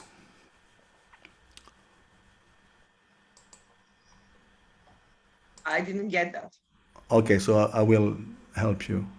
Anyone wants to? I could try. You can try, Prabhu. Vignesh? No. This is Vignesh? Someone say I can try. Oh, me. All right, Bo. Right. Is it you who said I can try? Yes, Prabhu. Yes, go ahead. Okay, so there's Purnam, Purnasya, and Idam. Purnam is referring to the complete unit, or I believe the soul. And then Purnasya is dealing with the Supreme, Krishna. And then Idam is dealing with the material nature. Yeah, okay. Not bad. Om Purna means the absolute truth. Okay? Purna means basically, intrinsically, Purna means complete, absolute. So when we say Om Purnam, in that book we don't call as yet the absolute truth as Krishna. We know it's Krishna. But remember, the Upanishad is part of the Shruti. Upanishad mark the beginning of transcendental life. It's not as clear as, it's not as cutting clear as in Krishna consciousness. We know Krishna is God. Upanishad is not on that level, but at least we know that yes, there's an absolute personality. Om Purnam is Om. Om is, Krishna says in the Gita, Om is the supreme alliance of letters. So Om is not different from Krishna. Om is the absolute truth. Om Purnam means God, means the absolute truth. Then Ada Purnamidam. First of all, Om Purnamada. Om Purnamada means this is the absolute truth. Ada means so demonstrative, that. Then Purnamidam. Idam means this. This what? This world, this phenomenal world is also Purnam. That's the second entity, the second tattva. First tattva is Om Purnamada. That's God, absolute truth. Second, Purnamidam means another entity is there. It's Maya, it's Prakriti, the material energy. It's also Purnam, it's also complete. Then what do we learn next? Purnam Udachyate. What does it mean? Purnam Udachyate. We find out here, second line, that from that Om Purnamada, so many units emanate, are produced. Udachyate is to produce, to be produced. Then, that's mind-boggling, third line. Purnasya Purnamadaya. Even though Adaya means, even though you take so many units out of the complete, it remains complete. This is God. It's transcendental mathematics. What is transcendental mathematics? 1 plus 1 equals 1. 1 minus 1 equals 1. Excellent. This is transcendental mathematics. If you remove 5 billion liters off the Pacific Ocean, does it decrease? No. So even on the material plane, you can find the same example. If you add up 5 billion liters of water to the Pacific, does it add up? Does it increase? No. What to speak of God? And then last line, Purnameva Vashishyate. It remains the complete balance, is no diminished in the least. This is God. This is God. It's amazing. And it's a very nice verse because, you know, you can explain that to anyone basically. Anyone in the street can understand this verse. Any questions? I do. Yes. So for Om Purnamada or Adam, you said it was God or Krishna, and then Purnamidam is Maya or the material energy. What was Purnam Udayachite? Yeah, it means Purnam Udachate means from this Purnat, from this Om Purnamada are produced so many other units. One is Purnamidam, the phenomenal world, that is Prakriti. One unit is not mentioned here. We are not mentioned. We should be shouting, but Krishna in that verse doesn't mention the jivas, but Srila Prabhupada is quite explicit in the purport. We are also one unit. So now explain, this is basically the sum and substance of this invocation is, you explain to me, that was part of the question by the way, you explain to me how Srila Prabhupada refers to those three aspects. No, sorry, not this one. How in details, you explain to me in details how those three units are complete in and of themselves. God is complete, fine, I accept.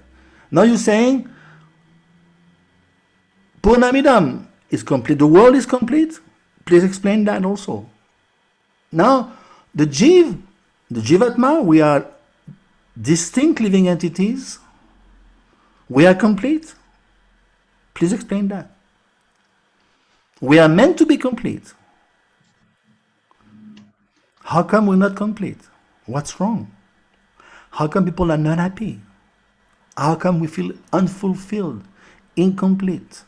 One marriage, two marriages, three marriages, four marriages. I'm trying again and again to be complete with my soulmate. How come it doesn't work? So let's explain now carefully how those three units, God is complete, why? Material world is complete, why? Jivatma is complete, why? This is the purpose of this invocation, to understand that. Let's do it together. Who wants to start? Let's start with God. Why God is complete?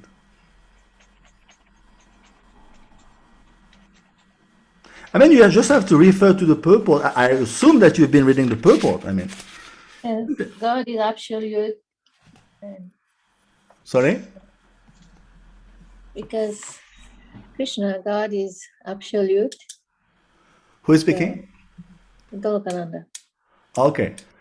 Sorry, Mataji. Go ahead. He's complete because God calls us absolute truth. Because he's Satchit Ananda Vigraha. Sat means is eternal. Chit means he's full of knowledge. And then also Ananda Vigraha is full of bliss. So he's complete. Yeah. This is excellent answer. Yeah. Anyone wants to add up to that? Why God is complete? You can take it from a different slant, different angle. Doesn't matter. You always fall back on your feet when you talk about God, especially if you want to glorify Him. That's a very good start. Thank you, Golokananda Priya Mataji. Anyone else would like to add up why Om Purnam, God, Supreme Absolute Truth, is complete? Taking from the Bhagavad Gita, because he is the cause of all causes. Yes, this is Jyotirmayi, right? Yes. Yeah, I recognize your voice now. Good. Acha. Okay. Tell me further. Tell us further. No, meaning that since he's the cause of all causes, so he's not dividable in any kind of way. So he's complete because everything emanates from him. Excellent. Yeah. Good. So we're getting some good materials here. Sorel, you want to add up anything? Why God is complete? Om Purnamada is the complete absolute truth. You can refer to the purport. I mean, there's no harm. It's meant to be. It's like a resource. It's very. I'm not sure right now. I'm sorry. It's okay. Like, okay, you're saying glorifying him, and so like if he's, I'm not. I feel like it's already been said, but just like if he's all perfect and he's all attractive, he is every. So all of our like little parts that we like about each other, that we see in each other, he is all of that and more and everything. So it's like he is already. Yes, try to be everyone. Try to be a little more philosophical. I mean, if you look at the purport, it's very clear. There's three aspects of the absolute truth. By the way, I was giving another question. Are we talking about three gods here? Three different absolute truths? Try to reconcile this point. It can be accessible through three different aspects. Does it mean he has broken down in three gods? For the sake of the matter? What are those three aspects of the absolute truth? Brahman, Paramatma, and Bhagavan. Yes. So explain, and of course, try to identify whether there are three aspects only. Are we talking about the same absolute truth? Are we talking about different absolute truths here? Simultaneously one and different. These are just what are the words I used? Achincha bida bidata. Very good. Jeremiah, you had a good start here. You can carry on if you want. Yeah, there's just three aspects or qualities of the Lord. There's his effulgence, the Brahmani effulgence of the Lord, which Prabhupada says is like the rays of the sun. There's the Paramatma feature, which is like the shape of the sun, which gives us a better idea of what the sun is. But then there's the actual personage of the sun god. So similarly, there's Krishna, the Supreme Personality of Godhead. There's his body or his localized feature as Paramatma within the heart of every living entity. And then there's also his effulgence, or the rays emanating from his body. And so they're just qualities of his. But Bhagavan's the supreme source of these other two qualities. Yes. That's very good. Everyone understood that? Ariana, you got it? You understood, Ariana? Yes. Good. So first of all, Mahaprabhu. Mahaprabhu happened to be the Supreme Personality of Godhead. When he spoke to Sanatana Goswami, what did he say? He said that Brahma Shabde Kae Purna Svayam Bhagwan. Svayam Bhagwan Krishna Kshatriya Praman. It means that when we hear the word Brahman, It indicates the complete supreme personality of Godhead. So that is Krishna. When we hear, as a devotee of Krishna, when you hear about Brahman, what do we think? What do we think of? Arjuna 10:12, he says, you are Param Brahman, you are Param Dev, Pavitra Udamutamam, you are Param Brahman. So when we hear Brahman, we think about Krishna. When we hear about Paramatma, we think about Krishna. Because Krishna is all encompassing. That's the verdict of all literature. So we are never bewildered by all these other aspects of the Absolute Truth. Now, Sutta Goswami explained 1 to 11, Vadanti tatadvaviras tadvam yashbamadvayam brahmeti paramatmeti bhagavaniti shabdyate. We have to remember the Absolute Truth is one. Advaya Gyan. Advaya means you cannot cut it, you cannot differentiate. It's Advaya Gyan. It's Absolute Truth. You cannot break it down. So the Supreme is one. But from the perspective of the students, it may look different. You understand? You look at, you are walking in the countryside, and from very far, you may, very hazy on the horizon, you distinguish very hazy form there. You don't even make out what it is even. There's something out there. It's blocking the horizon, and I have to make out what it is. I have to get closer. And that could be Brahman. Brahman means the all-pervasiveness of God. His energies. Shakti, Shaktimatayo Abhidha. Vedanta Sutra says there's no difference between Shakti and Shaktiman. Shaktiman means the possessor of the Shaktis. But at the same time, there's difference. Achintya Bed Abed. It's one and different, simultaneously and inconceivably. This is our philosophy. So you're getting close to that hazy form. It's quite undifferentiated from afar. You cannot make out. Getting close. Getting close.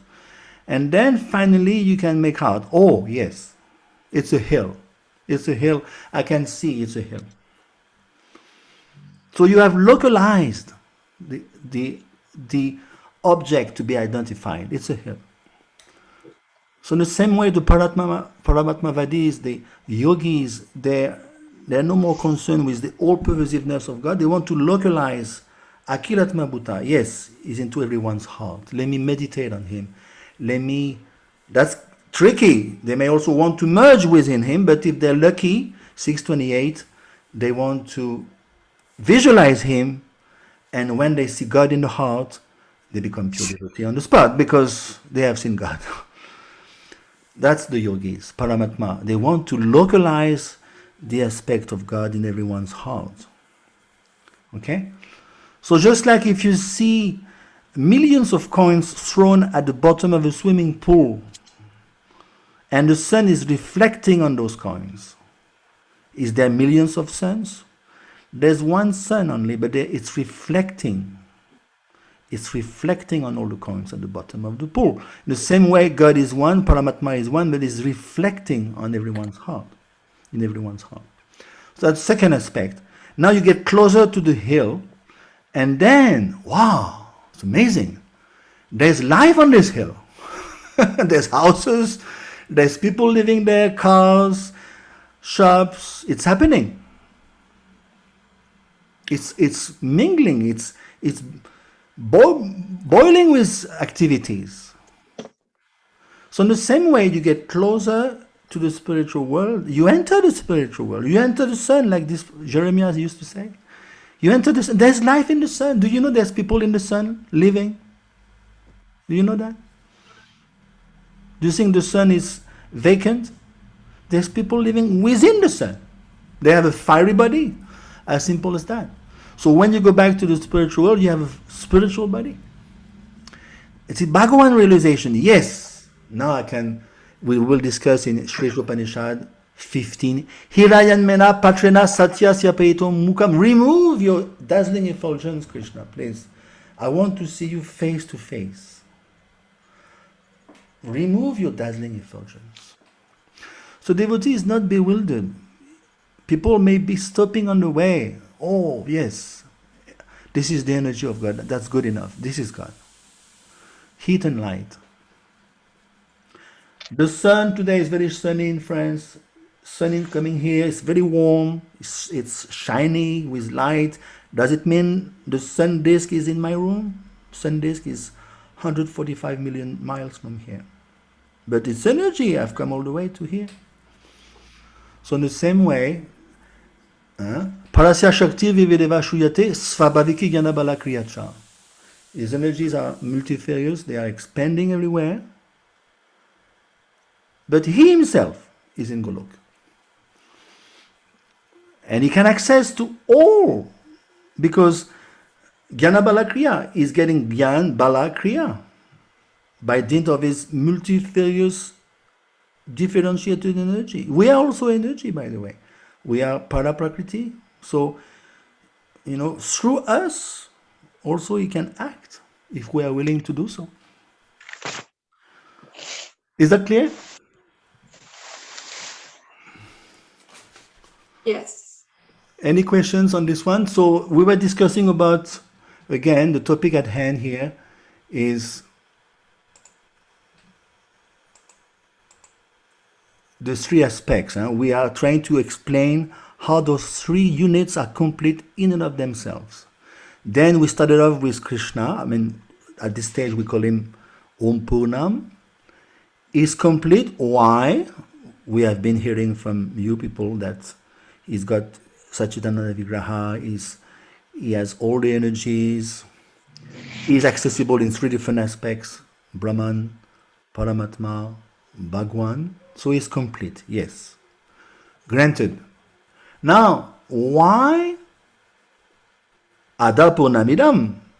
Why the material world is complete? It's all there in the purport. I have it. Excuse me. Isn't it, the material world's complete because it comes from the complete source. So anything that comes from the complete source has to be complete within itself too. This is Jeremiah speaking? Yes, Prabhu. Yes, I can. I'm getting used to your voices now. Everything is, beginning is the word. See, from you can make out actually more than your face. I can make out by the sound. Everything comes from the sound. This is another proof. Each one of us, we have different sound. We may be millions of jivas. Each one of us, we have different sound. Okay, so you're right. Why? Let's go further into that. Why the material world is complete in and of itself. Try to be precise. Shastrik, if you are endowed with knowledge, you should be precise. Srila Prabhupada was very precise. You should be very precise. Like you have seen a surgeon, it's very precise. So at one point you become very precise. Sometimes you quote only one word, one line is sufficient. Why? How this material world is constituted? It's right there in the purport, page 14. It's how many elements in the material world? There are 24. Good. Explain them. Explain like each individual one or like their purpose. Quickly. Not so much in detail. It's right there in the Gita 7.4. There's I can't do it. Okay, no problem. Anyone else? Nalova, it's earth, water, fire, air, ether, are the gross elements, and the subtle elements of the mind, intelligence, false ego. This is Ananta Bala Prabhu? Yes, it's Ananta Bala. Yeah, I can also remember now. Okay. Then Carry on. Subtle elements are the mind, intelligence, false ego, and then you have the 5 working senses and 5 knowledge acquiring senses. Gyanendriyas. Yes, you're doing good. Excellent. I believe that would add up to 24, I think. No. Yeah. 17. 17. I'm not sure of the rest. Yeah, but you did a good start. Pretty good start. So let's finish off. Who wants to finish it off up to 24? Basically, it goes together. First, Panchamahabhut, the 5 primordial elements. Okay? Then, Linga Sharir, subtle body. It's all there in the Gita, 7-4. Okay? Mind, intelligence, ego, 8. Then now, if you have primary elements, primordial elements, you find also the tanmatras, the object of the senses. It's called the object of the senses. We have eyes, we are attracted by the forms. We have ears, we are attracted by the sound. We have a nose, attracted by the smell, the odors. We have a hand, we want to touch things. It's hard, it's soft. We can appreciate through the hand, through the air actually. Because of the air only we can appreciate the touching. So now, Panchamahabhut 5, Linga Sharir, subtle body 3, Tanmatras, object of the senses 5.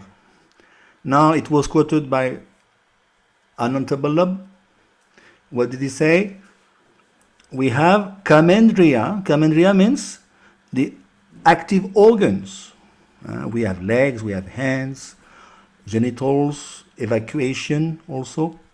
Then Gyanendriyas, we acquire knowledge through other means, other set of senses. Eyes, tongue, etc. Nose. And then we come to, I guess, 23, 24. What's missing? The key element, and the soul proper, and then the super soul. So then, why tell me why this material is complete in and of itself? What does it have to do with the 24 elements? Give me a practical example. Like, look at the outside your window. You have trees out there. The trees, what do they emit out? What do they take in? Oxygen. Excellent. Can't you see the relation with human beings? Arrangement by nature. Yes. Can you please explain? We don't have to make any effort to get all our resources like the sun, rain. Yeah, but talking about the trees here. The trees are giving out oxygen. We need oxygen, by the way. Isn't that just random? And they're taking in, they're absorbing carbon dioxide. And we die with carbon dioxide. So when we breathe out, we release out carbon dioxide and it's absorbed by the trees. Who made this arrangement? Biden? Joe Biden? Yeah. Nature. So you can see, and with creation, creator, creation, creator. People go as far as the creation. Such a great creation. Yes, sir. Creator. Who is behind it? Just out of the blue? So you have to see practical, you have to be able to explain in practical terms. Yes, this creation is perfect. But of course, the human beings have destroyed it day after day. They are good at it. We cannot blame the nature. Nature is suffering like hell. Why do you think we have all these viruses and COVID and that whatnot? Because she's not happy. She's showing us.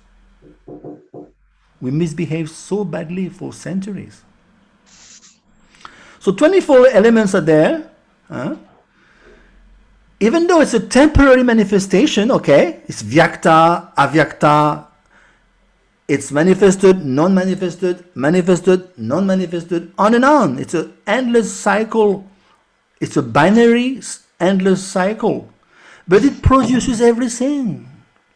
Just imagine the greatness. The sun is absorbing the water from the ocean, transforming it into clouds, clouds will move away by the wind, which is another Shakti of the Lord, and it will release the rain exactly where it's needed. Of course, if there is karma in the air, there's no water. It's karma. They don't act properly. But if we act properly, everything is there. In Vedic times, rain would fall at night. We wouldn't be bothered by the rain during the day, because everything is in order. They follow. Maharaj Parikshit, Maharaj Yudhishthira. They follow. Everything is there. Everything is tuned up to the will of the state, because the state is Krishna conscious. Is it okay?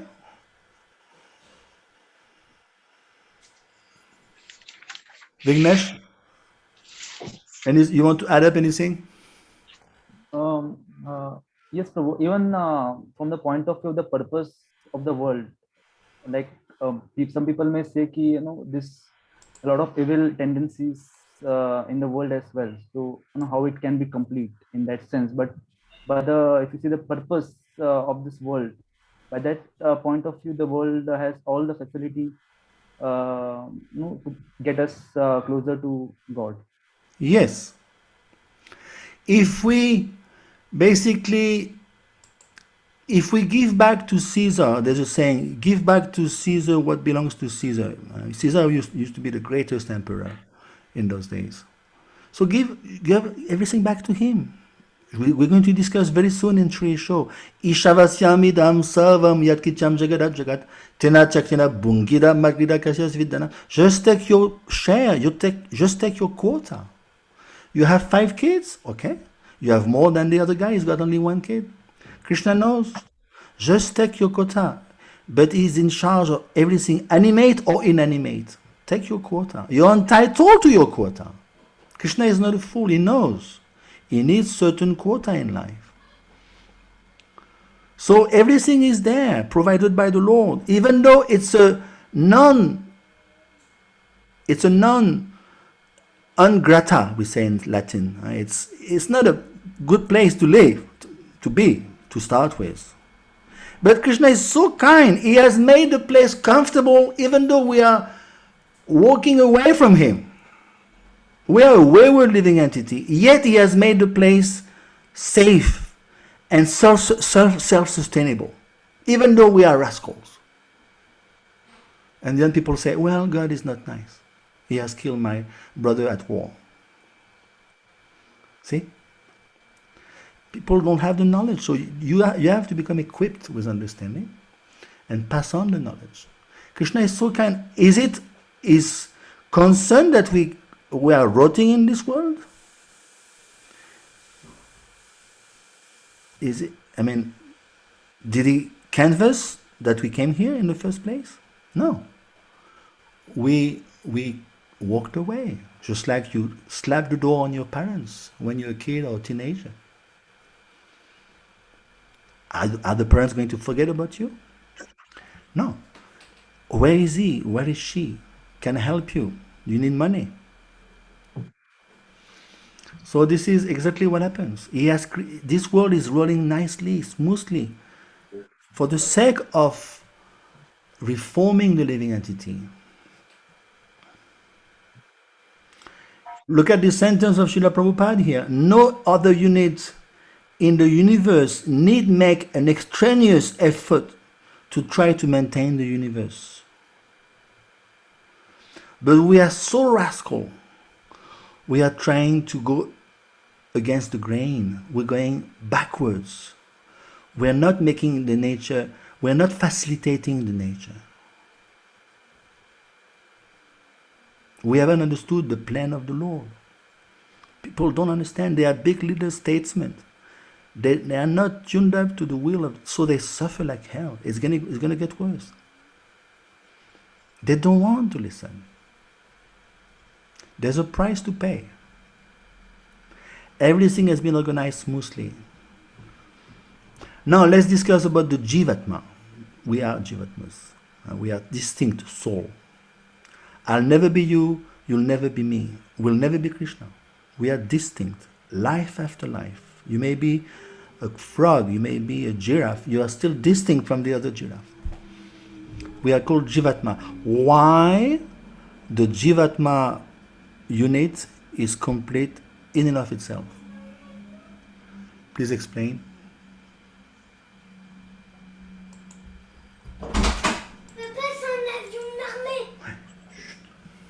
This is my son.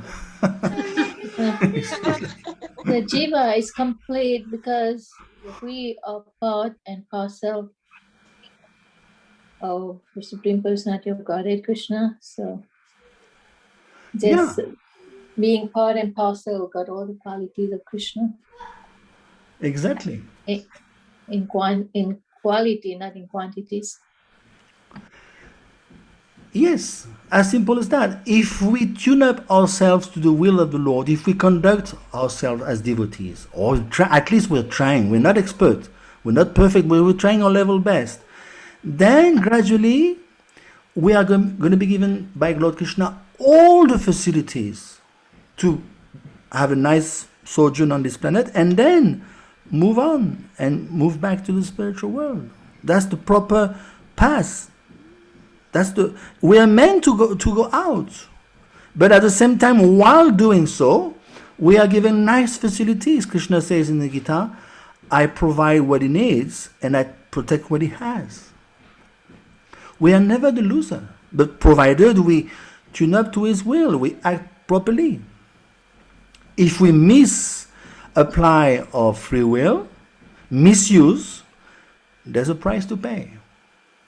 What to speak when you misuse globally, like it is the case now. We've been misusing for centuries in a row, and now it's getting worse. It's snowballing into sheer destruction. Why? Because we don't follow even that little book, Upanishad, Śri Upanishad, we don't follow. It should be taught at the level of kindergarten. When you grow adults, you understand, yes, I learned all these things. I'm going to follow. I'm going to follow in my city, in my family. If I become a leader, I'm going to follow because I learned. So just imagine the gap. Just imagine the gap. So in other words, all facilities are given to the small units. We are small, okay? But we are also Purnam. We are complete. We are spirit soul. We are not the body. We're not going to die. So Krishna is so kind. He's enabling us to realize the complete whole, provided we follow his rule. Otherwise, we are astray. So, and have you seen, I was telling you sometimes, please write down your key sentences. It's replete with key sentences. All forms of incompleteness are experienced due to incomplete knowledge of the complete whole. Isn't that a beautiful sentence? Can you imagine the eloquence is spoken succinctly. Srila Prabhupada is so expert, he can in one word, one sentence, you can write a book. All forms of incompleteness are experienced due to incomplete knowledge of the complete whole. Finish. Story is over. He has told everything. One sentence. So you can see his consciousness. Even the language becomes subservient to Srila Prabhupada. Krishna in the heart is giving him the right word. He wrote that book. ISKCON was not even created. It appeared in Back Together in 1960. How steeped he was, how tuned up he was to Krishna to come up with such sentences. So he is an extraordinary, living entity, empowered to give this knowledge, to pass on, because we are at the beginning of a great tidal wave. It's like this tidal wave will splash on this world. We are just at the beginning of it. We are just like Lord Jesus Christ. He came. Did the followers of Lord Jesus Christ 50 years after couldn't visualize that what Christianity is going to be like? So what to speak of Krishna consciousness, which is far more superior than Christianity. So we are just at the beginning. Those books, Prabhupada would say, these books will be history. These books will, people will mark, historians will mark, yes, those books have changed the trajectory of mankind. So you have to be aware of what's going on. We are actually into a lila of Lord Krishna, of Lord Chaitanya Mahaprabhu. This Acharya Srila Prabhupada came.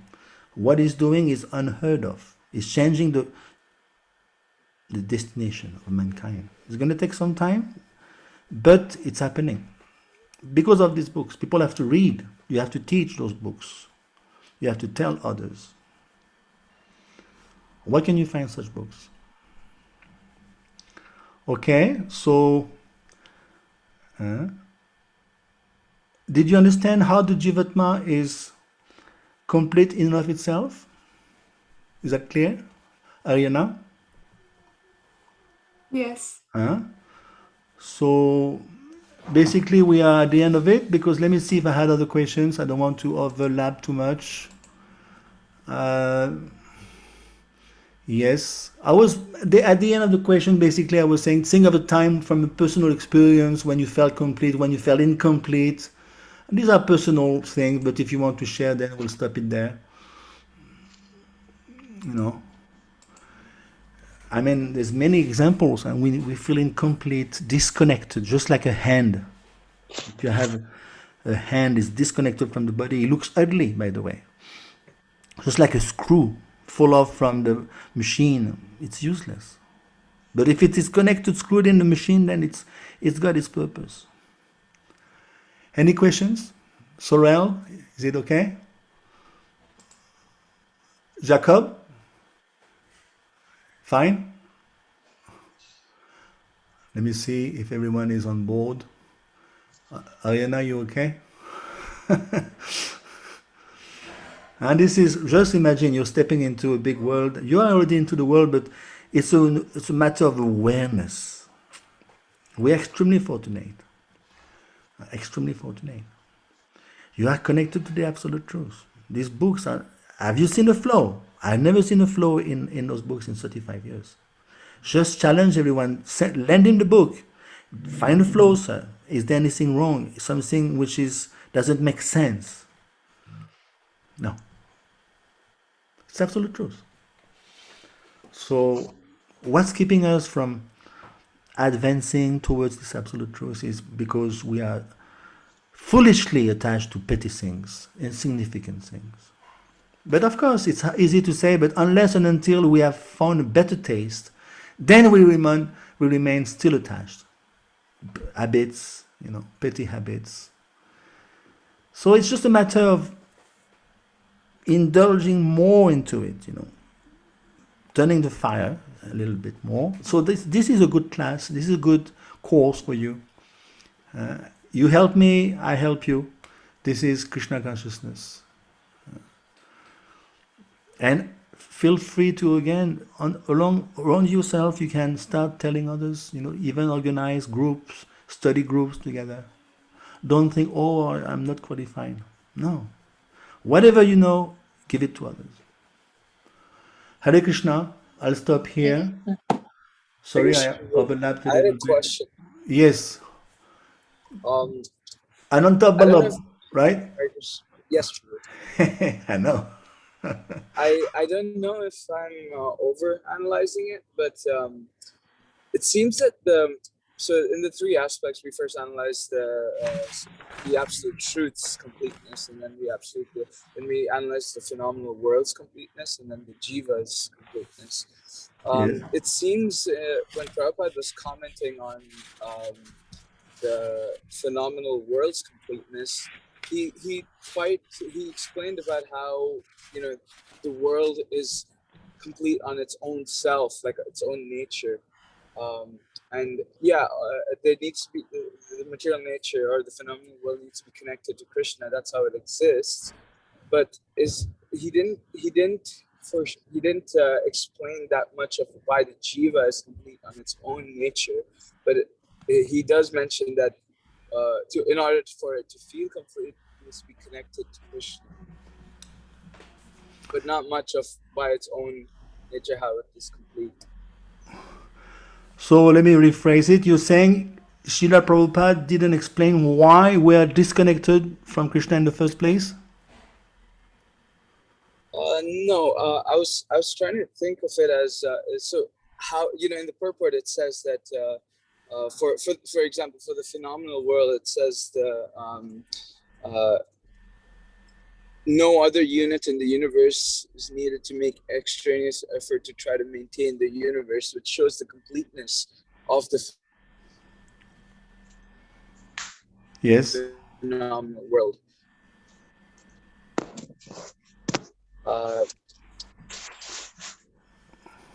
So what is your question, Prabhu? It's being cut off here. It looks like I lost you. It's he doesn't talk much about the intrinsic nature, or that complete nature, that for them. He doesn't talk about the intrinsic nature of the jiva. That's what you're saying? The intrinsic nature of why the jiva is complete on its own. Yeah, okay. Okay, I got you finally. Better late than never. Because it's being distorted, I guess. The sound doesn't come clear to me. Yeah, so basically, 15:7. Krishna says, Mavemancho jiva loke jiva bhuta sanatanaha. All the parts and parcels, we are parts and parcel, we are vibhinnamsha, we belong to God. Krishna says 15:7, they belong to me. We belong to Him. So how can we be incomplete since we belong to God? So in and of itself, we are pure. The soul is always pure. The soul is always pure. But in contact with matter, the consciousness, which is a symptom of the soul, becomes polluted. But the soul is always, asangayam purusha, the soul is always pure. The soul is never contaminated. It's just the consciousness which is polluted. So Krishna consciousness means we have to tune up again to Krishna, to refine, clean our consciousness, cleanse our consciousness more and more, more and more. And at one point we will find again the purity of the consciousness, because we are meant to be loving by God. We are meant to be enjoyed by God.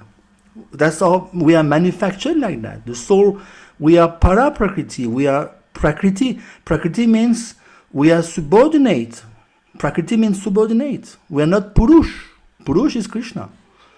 Purush means beneficiary, enjoyer. We are meant to be enjoyed by God.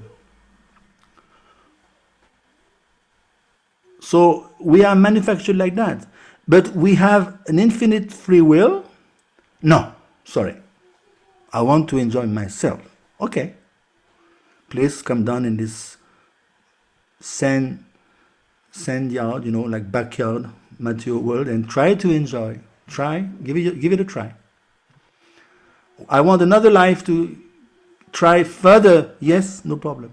1 life, 5 life, millions of lives. We've been trying to enjoy separately from God. It's not possible, in a sense. Technically, it's not possible. Because we are within Him.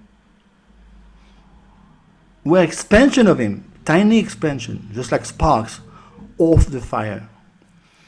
But since we misuse our free will, we keep on trying. And Krishna is very patient.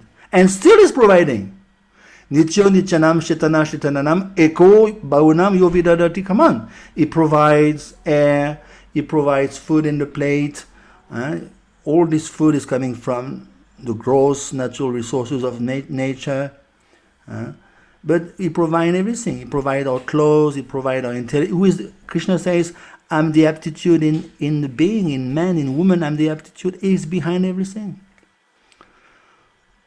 So, we should at least be grateful. And, okay, Krishna, you're right. So let me do something for you. Let me give back what you gave me, what you lent me. So this is why Prabhupada said, just study my books. I've been getting up at 2 for you. Prabhupada used to sleep from 10 to 2 at the fag end of his life. So we have to study the books. Who's going to do it? No one gives a damn. We have to do it. If we claim ourselves followers of Prabhupada, I can assure you, if you study those books, you will never leave ISKCON. Even though you may have difficulty. Oh, it's difficult, you know. You will never leave ISKCON because you are steeped in the philosophy. You cannot, you are at least convinced there's nothing higher. Philosophically speaking, there's nothing higher. You should come to that conclusion. When I give a class, talk, I tell people, if there's anything higher, let me know. I want it. I'm interested. I haven't found anything higher. So then, you know, we have to carry on. We have to absorb ourselves to understand. And Krishna will, from within, is going to reveal more and more. And then we become happy because, yes, there's nothing better to do. What is there to do? It doesn't mean we give up our assignments or duties, take care of the wife, the kids. Okay, we do it, that's external, but internally we take further knowledge, further shelter. So, you know, there's no loss. Is that okay, Anantabala Prabhu? Yes, Prabhu, thank you. Anyway, I don't want to... I have one query. Who is speaking now? Vignesh here. Yes, go ahead. I just want to backtrack when we were discussing on the 24 tattvas of material world. There were like 5 tanmantras, 5 karmendriyas, 5 gyanendriyas, and 5 panchamahabhutas. And there were 3 like mind, intelligence. Yes, that's Linga Sharir, subtle body. Linga Sharir, and that makes up 23. And are we categorizing both Ishvara Tattva and Jiva Tattva as one Tattva as 24 Tattva? Then the 24th is Jiv, then 25th is Paramatma. Okay. Of course, there's different ways to look at it. Sometimes Prabhupada adopts Mahatattva within it. The good purport for that is 7-4 in the Gita. As I said, you know, Śri Isho and Gita, they work hand in hand. After Śri Isho, we'll do Gita. And you will see there's intricate cross lines between the 2 books. They're both Upanishad, Gita Upanishad, Śri Isho Upanishad. The intimate cross references between the 2. Okay, so if you don't have any more questions, I'll stop here. It's up to you. If you have more stuff to discuss, it's fine with me. One thing I forgot is another way we kind of overlook that the material energy is complete in and of itself, because it's on time scale. You know, the time scale is already set up. Is that just random? How long will this universe last? Any idea? How long will it last? It's just at random, okay? It goes for eternity, for infinity? No. It's got its own time scale. 311 trillions, 40 billion years. Isn't that precise? Isn't that precise? This is the lifespan of Lord Brahma.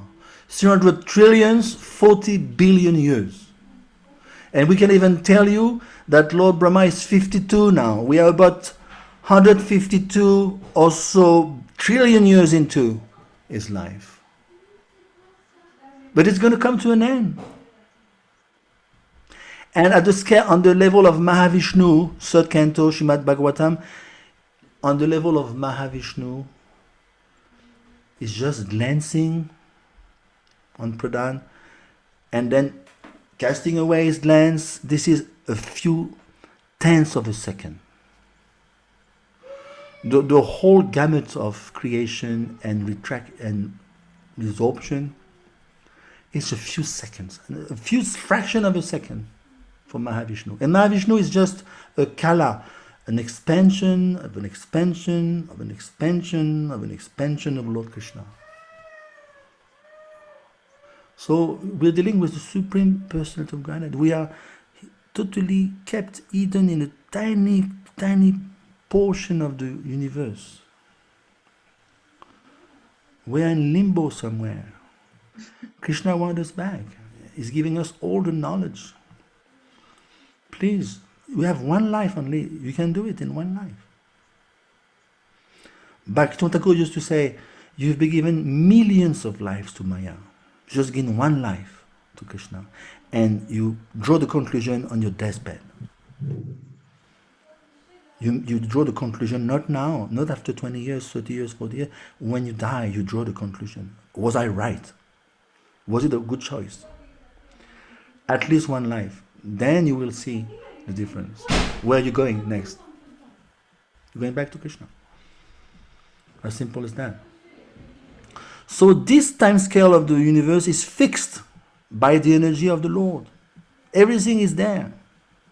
Creation, destruction also is orchestrated by the energy. And energy belongs to Shaktiman, Krishna, Supreme. So everything is annihilated also by His will, in due course of time. Not before, not after. We are thinking, well, we can alter the course of nature. That's BS. Total. No. We are totally riveted like a bull is riveted by the nose. It's being pulled by the nose. So everything is there. We just have to follow and understand and try our best. Hare Krishna, I'll stop here. Hare Bol. So thank you so much. Anyone else? Okay. So I guess next time will be Chandra Prabhu. And I would say that you study 1 and 2. I guess he's going to do 2. 1 and 2. Let's see, he'll get back. I will tell him to contact you. But I think 2 mantras at a time is good enough, because otherwise, like today, we overlap a little bit. Hare Krishna. So I'm on WhatsApp. If you want to contact me, feel free. Don't stay on. If you need to contact, no problem. We are open. No problem. If you want to discuss or misunderstanding, you have my email, you have my WhatsApp. I'll send you the record. Hare Krishna. I was wondering if we could say 3 Hare Krishnas for Chandrasekhar Prabhu's health. Say it again. Oh yeah. I'm in touch with him. He looks like he's fine because he's traveling now. So. Is it all right? Really? He's traveling? He's in New York. He's doing the Radha Yatra. Yeah, so he was just giving us some alarm. Of course, I saw the picture. You have seen the pic. It was quite a bad wound, but I guess he recovered by Krishna's grace. Okay. He's doing okay. Actually, I was in contact with him because I did him some healing. Since I'm a pranic healer, I did some healing to help him recover his leg. And he's quite well now. He's around doing the yatra. He had a picture in front of massless gifts, and he was perfectly okay. So I think he's okay. Great. See, I didn't know. All glories. Okay, great. Krishna is taking care. Don't worry. Hare Krishna. Prabhuji. Yes. Sorry, I was wondering if some more questions to those verses would come up. No. Would we send them to you, or we just have dealt with it now and now let it rest? No, I'm not going to go back on these 2, introduction and you're fine. And by the way, whatever I'm going to write for the exam for you to take, I will draw from that question bank. Okay. So the more you are on top of the homework, better the exam is going to be. As simple as that. It's for your own interest to don't start cramming the book at the very end just before the exam. It's not, obviously, it's a mode of passion. Better you smoothly move along, and the exam is just a piece of cake. It's not difficult. This course is not difficult. You just have to be, some assiduity should be there, some attendance, and use your brain, use your mind, just use your intellect and your consciousness, put it into it, then it's okay. It's just regular job. Hare Krishna. Take care. Hare Bol. Home Tat Sat. I'll send you the recording. See you all next week. Yeah, I guess next week is going to be a Chandrasekhar. I think we're going to do it every Sunday. One Sunday him, one Sunday me, like that. Okay, Prabhu. Hare Krishna. Who's going to